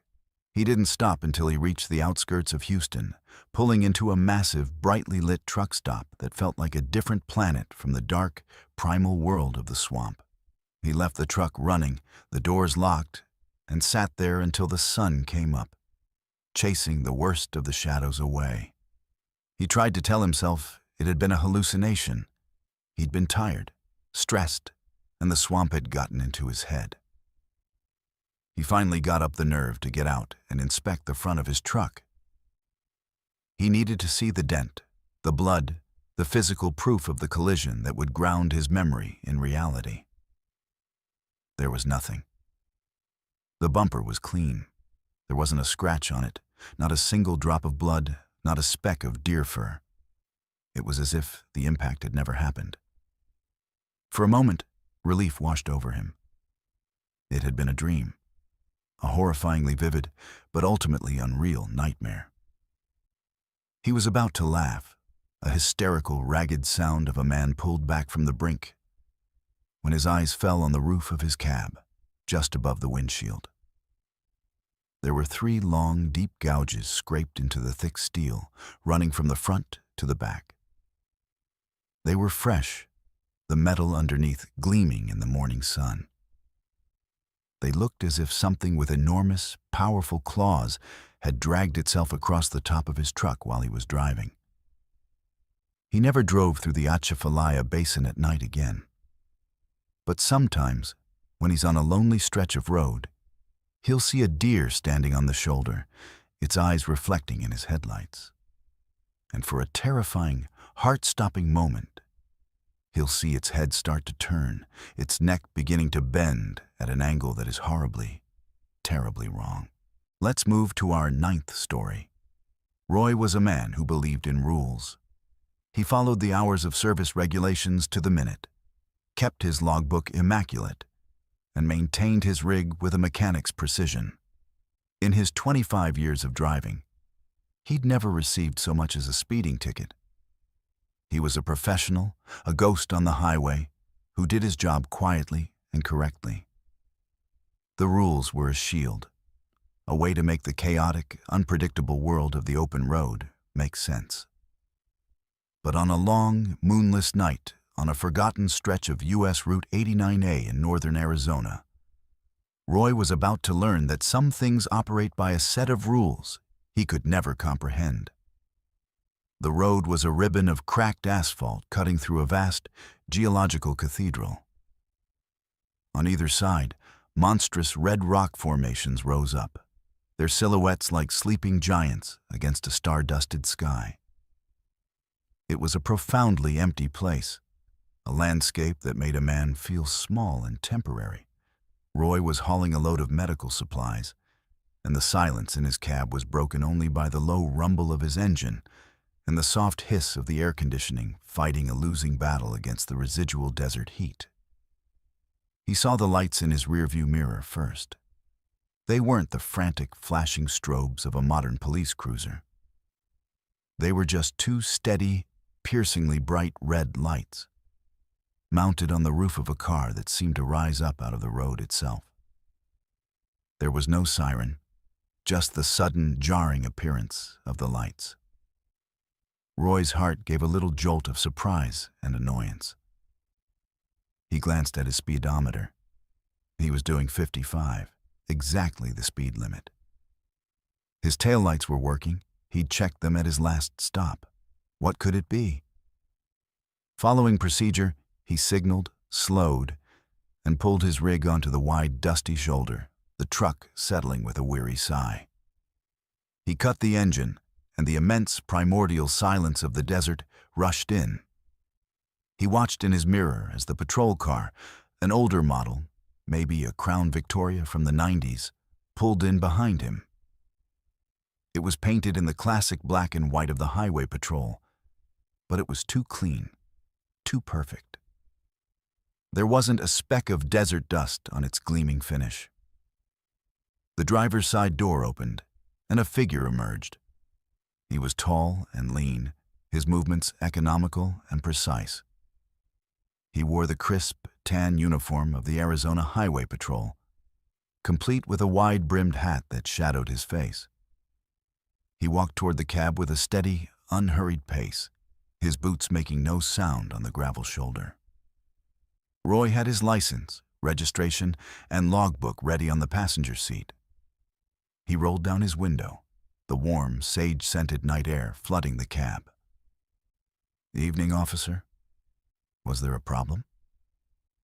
The patrolman stopped beside the driver's side door, his body angled just so he wasn't directly in the light from the cab. "Good evening," the officer said. His voice was calm, deep, and unnervingly neutral. It was a voice devoid of any accent or inflection, like a recording. "License and registration, please." Roy handed the documents out the window. The officer took them, his fingers brushing against Roy's. The patrolman's skin was shockingly cold, like marble, a stark contrast to the balmy night. Roy pulled his hand back, a strange, unpleasant shiver running up his arm. The officer examined the documents with a small, pen-sized flashlight. "Roy Miller," he said, reading the name from the license. It wasn't a question. It was a statement of fact. "You're a long way from home." "Just doing my job, sir," Roy replied, his professional demeanor a thin shield against a growing sense of unease. The patrolman didn't respond. He just stood there, the silence stretching uncomfortably.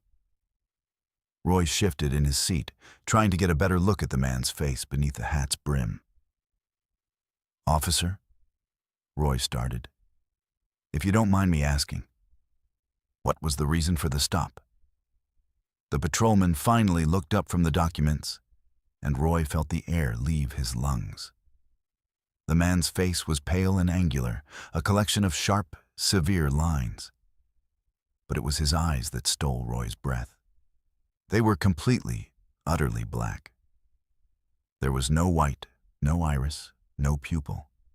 Just two flat, polished orbs of pure blackness, like obsidian or lumps of coal. They didn't reflect the light from the cab. They seemed to drink it, to pull it into an infinite, empty depth. "Your left rear trailer tire," the officer said, his voice never changing its dead, monotone pitch. "It crossed the center line for a moment, about 2 miles back." Roy frowned. "I don't think so, officer. I'm very careful about that." He knew he hadn't crossed the line.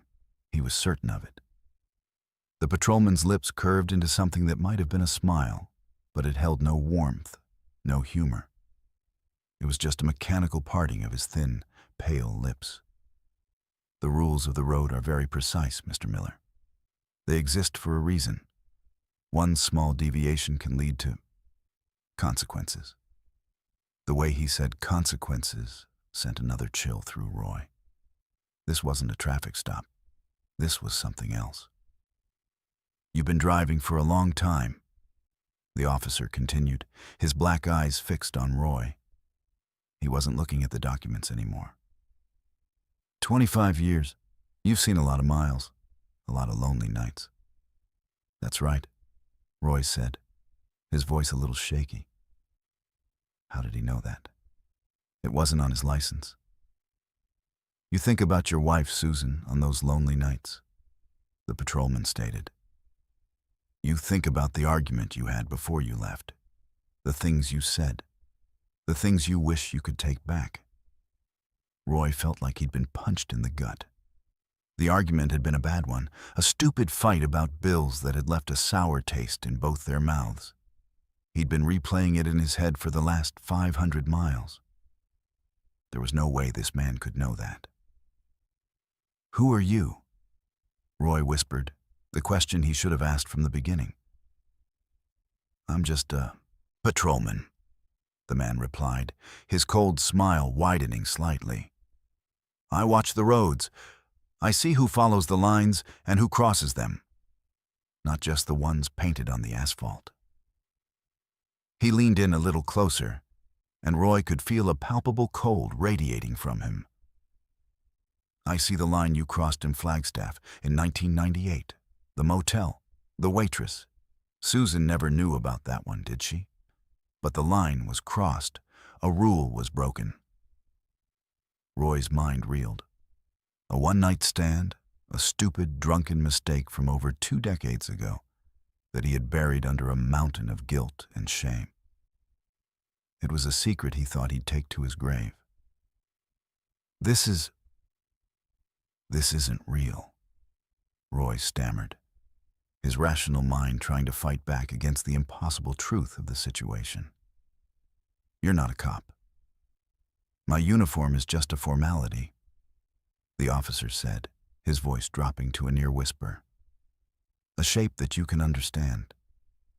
You humans have so many rules, so many little lines you draw for yourselves. But you cross them all eventually, one by one." He handed the license and registration back to Roy. "I'm not going to write you a ticket tonight, Mr. Miller." A hysterical laugh bubbled up in Roy's chest. A ticket. He was worried about a ticket. "I'm just going to give you a warning," the patrolman continued, his black, empty eyes seeming to look right through Roy, into the darkest corners of his soul. "The road ahead is very dark, and it gets much narrower. There's a turn coming, a sharp one. You won't see it until it's too late. Be ready." Without another word, the patrolman turned and walked back to his car with the same silent, deliberate steps. He got in, and the black and white cruiser pulled back onto the highway, its 2 red lights shrinking in the distance before vanishing completely, as if they had simply been switched off. There was no sound of its engine, not coming or going. Roy sat in his cab, trembling, his body drenched in a cold sweat. He was hyperventilating, his mind a chaotic jumble of fear and disbelief. He looked at his license in his hand. It felt cold, as if it had been chilled in a freezer. He didn't know how long he sat there, but eventually, The survival instinct that had kept him safe on the road for a quarter of a century kicked in. He started his truck and pulled back onto the highway, driving with a frantic, desperate urgency. He had to get to a town, to lights, to people. He drove for 2 hours, his eyes constantly darting to his rearview mirror, expecting to see those 2 red lights reappear. When he finally reached the outskirts of a small town, he pulled into the first motel he saw. He called the Arizona Highway Patrol Dispatch. His voice was shaking as he explained the situation, the traffic stop, the strange officer. The woman on the other end of the line was patient, but her reply was chilling. "Sir," she said, "I can assure you we haven't had a unit on that stretch of 89A all night. The closest patrol car is over 100 miles away. And we haven't used that model of Crown Victoria in almost 15 years. Roy hung up the phone, the last of his rational explanations crumbling to dust. He knew what he had seen. He had been pulled over, judged, and warned by something that was not human. Something that patrolled the loneliest roads and enforced a set of rules far older and more terrible than any traffic laws. He never forgot the warning. Every curve in the road, every dark stretch of highway, filled him with a gnawing dread. He was a man who had always found comfort in the rules, but he now knew that he was on a road where the lines had been erased, and he was driving toward a final, sharp turn in the dark that he would never see coming. Let's move to our 10th story. To Mike, his truck was more than a machine. It was an extension of his own body. He knew every groan of the engine, every vibration in the chassis, every blind spot in his mirrors. After 12 years on the road, a pre-trip inspection was as natural to him as breathing. It was a ritual, a quiet conversation between man and machine before they embarked on another lonely journey. On a damp, gray morning at a truck stop south of Portland, Oregon, the ritual was broken. As he was checking the seal on his driver's side fuel tank, he noticed something sitting on the cap. It was a small glass marble, the kind kids play with, a perfect sphere of deep blue swirled with white. It was caked in fresh, wet mud. Mike frowned, picking it up. He rolled the cold, smooth object in his palm. A kid must have dropped it. He tossed it into the weeds, tightened the fuel cap, and thought nothing more of it. His route was a long, straight shot down Interstate 5, hauling a load of lumber to a depot just outside Bakersfield, California. The first few hours were uneventful. The relentless Oregon rain beat a familiar, lulling rhythm on his roof. The world was a smear of green and gray. He was in the zone, a state of relaxed focus where the miles just seemed to melt away. It was near the California border, as the landscape began to open up and the rain finally subsided, that the second strange thing happened. He was scanning the CB channels, mostly out of habit, when a sound cut through the static.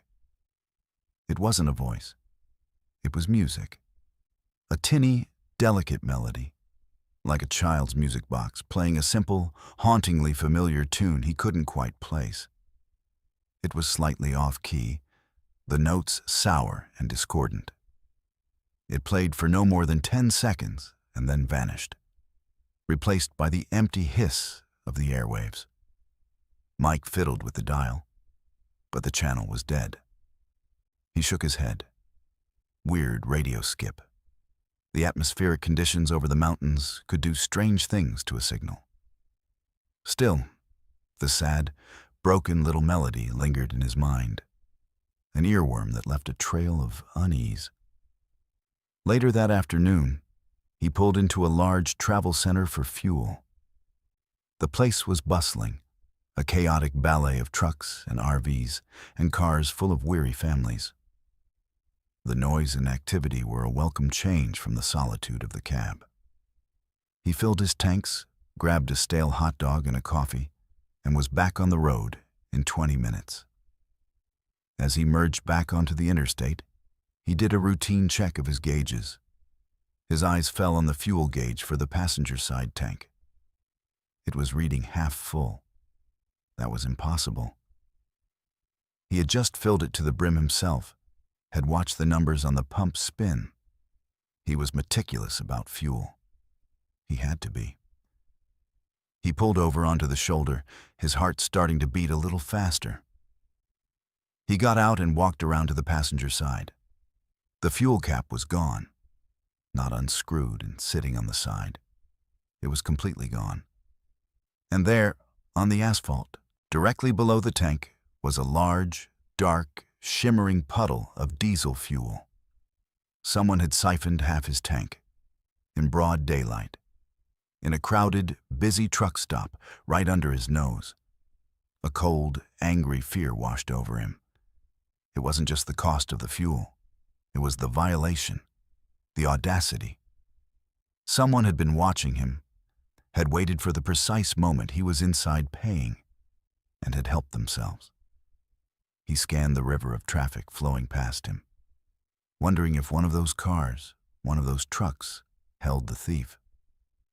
He felt exposed, vulnerable. He found his spare cap, secured the tank, and got back on the road. But the easy rhythm of the drive was shattered. Every car that lingered in his blind spot, every truck that passed him, was now a potential threat. The sun was setting as he pulled into a designated rest area in the Sacramento Valley. He was behind schedule now, and his nerves were frayed. He needed to get a few hours of sleep. The rest area was small and eerily quiet, tucked away in a grove of eucalyptus trees. There was only one other vehicle, a beat-up pickup truck parked at the far end of the lot. Mike chose a spot as close to the entrance and the dim overhead lights as possible. He locked his doors, pulled the curtains around his sleeper berth, and tried to force his racing mind to shut down. Sleep wouldn't come. Every rustle of the wind in the trees, every distant sound from the highway made him jump. He felt a profound and irrational sense of being watched. At one point, he was sure he heard a faint, rhythmic scratching sound from outside near the back of his trailer. Scrape, scrape, scrape. He told himself it was a branch rubbing against the metal in the breeze. He squeezed his eyes shut, forcing the image of the stolen fuel, the strange music, the muddy marble from his mind. It was just a string of bad luck, of strange coincidences. That's all it was. He must have drifted off eventually, because he woke with a start to the gray light of dawn filtering through a gap in his curtains. He felt groggy and unrested, a sour, anxious taste in his mouth. He got out of the truck to stretch his stiff limbs. The pickup truck was gone. He was alone. The morning air was cool and smelled of eucalyptus. He did a slow walk around of his rig, his eyes scanning for anything out of place. Everything seemed fine.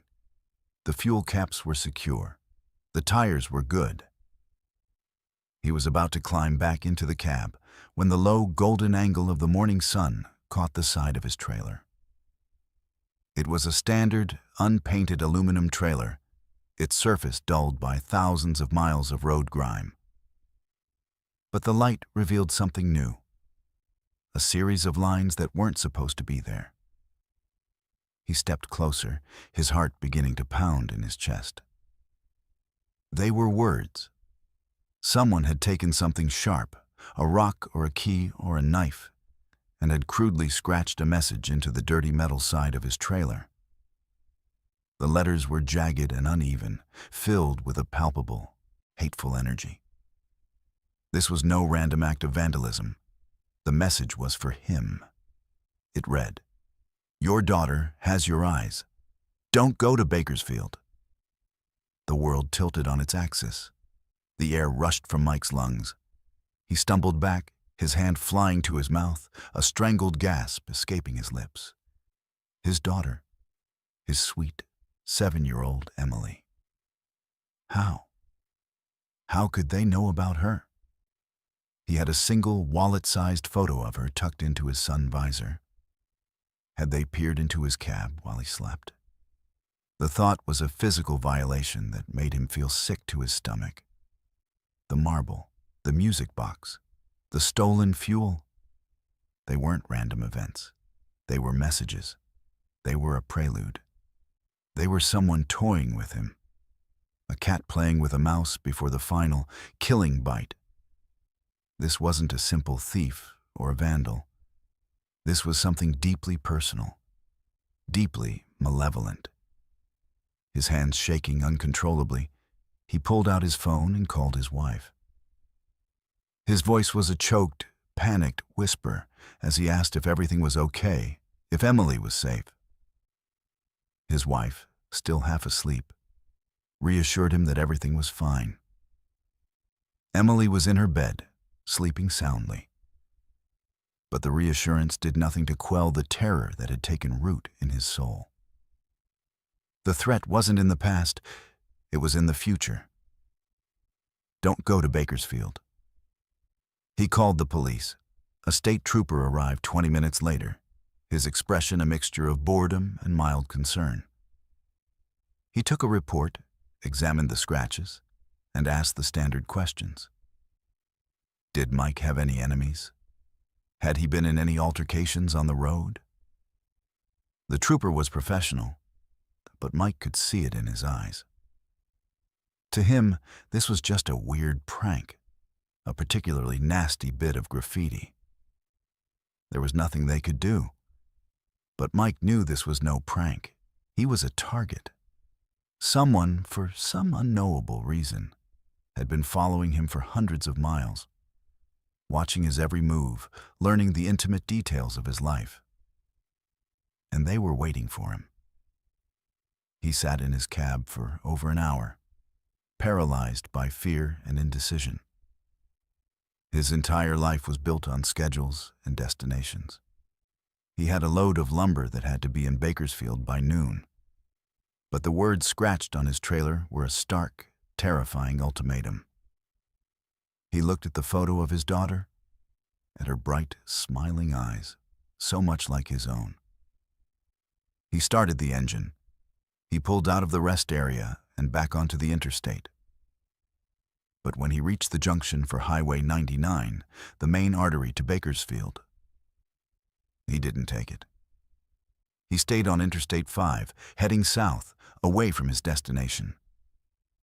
He called his dispatcher, his voice a strained, hollow version of his own, and told him he was quitting. Effective immediately. He was leaving the truck and the load at the next major depot. He didn't know if the threat in Bakersfield was real. He would never know. But he knew that the person who had scratched that message into his trailer was real. They were out there, somewhere in the sea of cars and trucks, and they had proven that they could get to him whenever they wanted. He had spent his life on the road, but for the first time, the endless ribbon of asphalt didn't represent freedom. It represented a hunting ground. And he was the prey. Let's move to our 11th and final story. Earl was what the old-timers called a lifer. He'd been married to the road for 43 years, and his Freightliner was more a home to him than the small, empty house he returned to twice a year. He knew his truck's soul.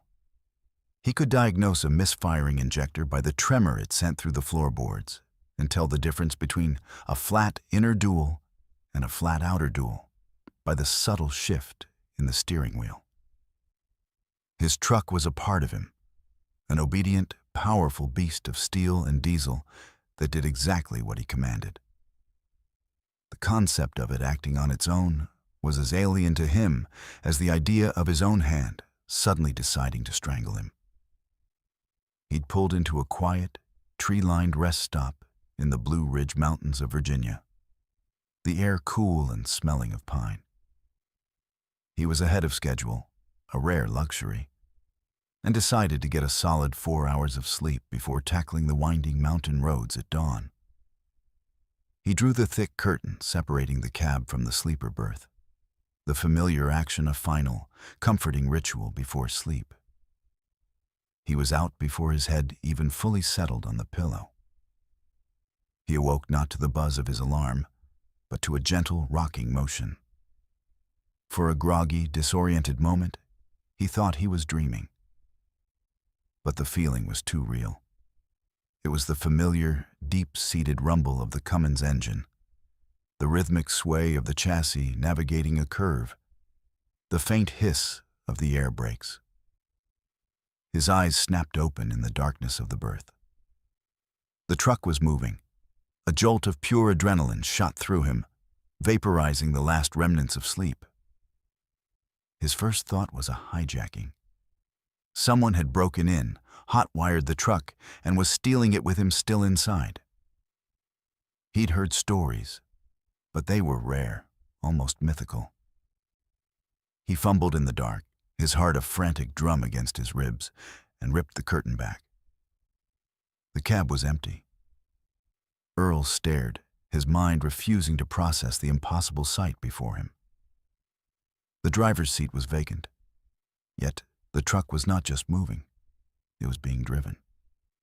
He watched, frozen in a state of horrified disbelief, as the massive steering wheel made a small, precise correction, turning a few degrees to the left to follow a gentle curve in the road. The glow from the dashboard illuminated the pedals, and he could see the accelerator pedal slightly depressed, holding a steady speed. This wasn't a runaway truck rolling downhill. This was a controlled, deliberate act.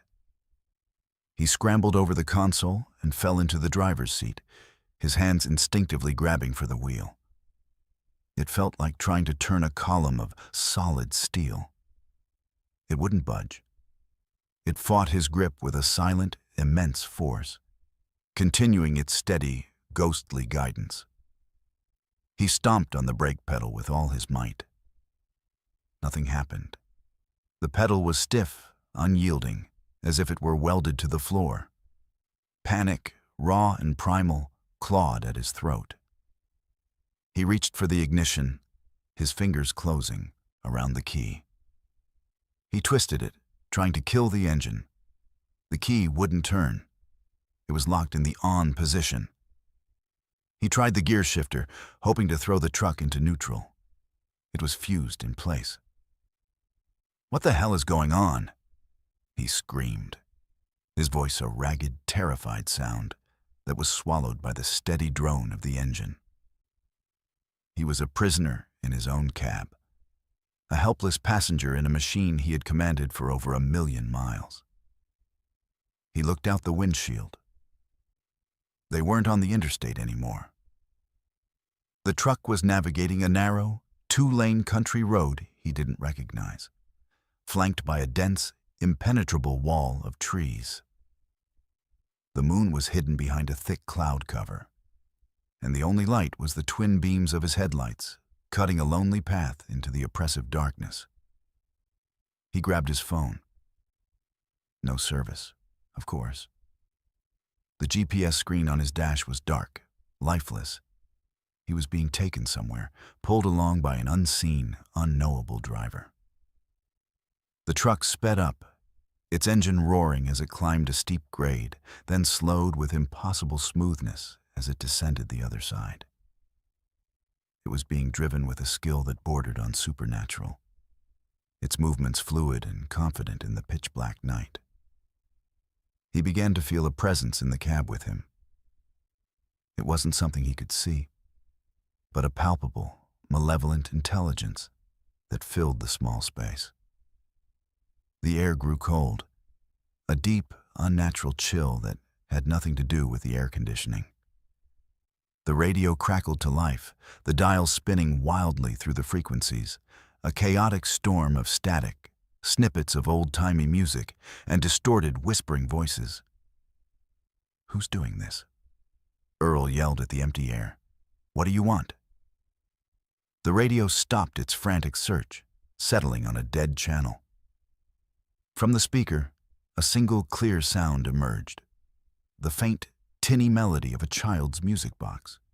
It was a simple, sad tune that made the hairs on Earl's arms stand on end. It played for a moment, then faded back into static. The truck made a sharp right turn, leaving the paved road behind. It was now on a rough, unpaved logging trail, branches scraping and screeching along the sides of his trailer like claws. The ride was jarring, throwing him from side to side, but the truck never faltered, its phantom driver navigating the ruts and rocks with an eerie precision. He was being taken deep into the woods, far from any road, far from any hope of being found. He realized, with a certainty that chilled him to the bone, that he wasn't being hijacked for his cargo or his truck. He was the cargo. He was being delivered. After what felt like an eternity, the truck slowed. It pulled into a small circular clearing, the kind of place where loggers would turn their equipment around.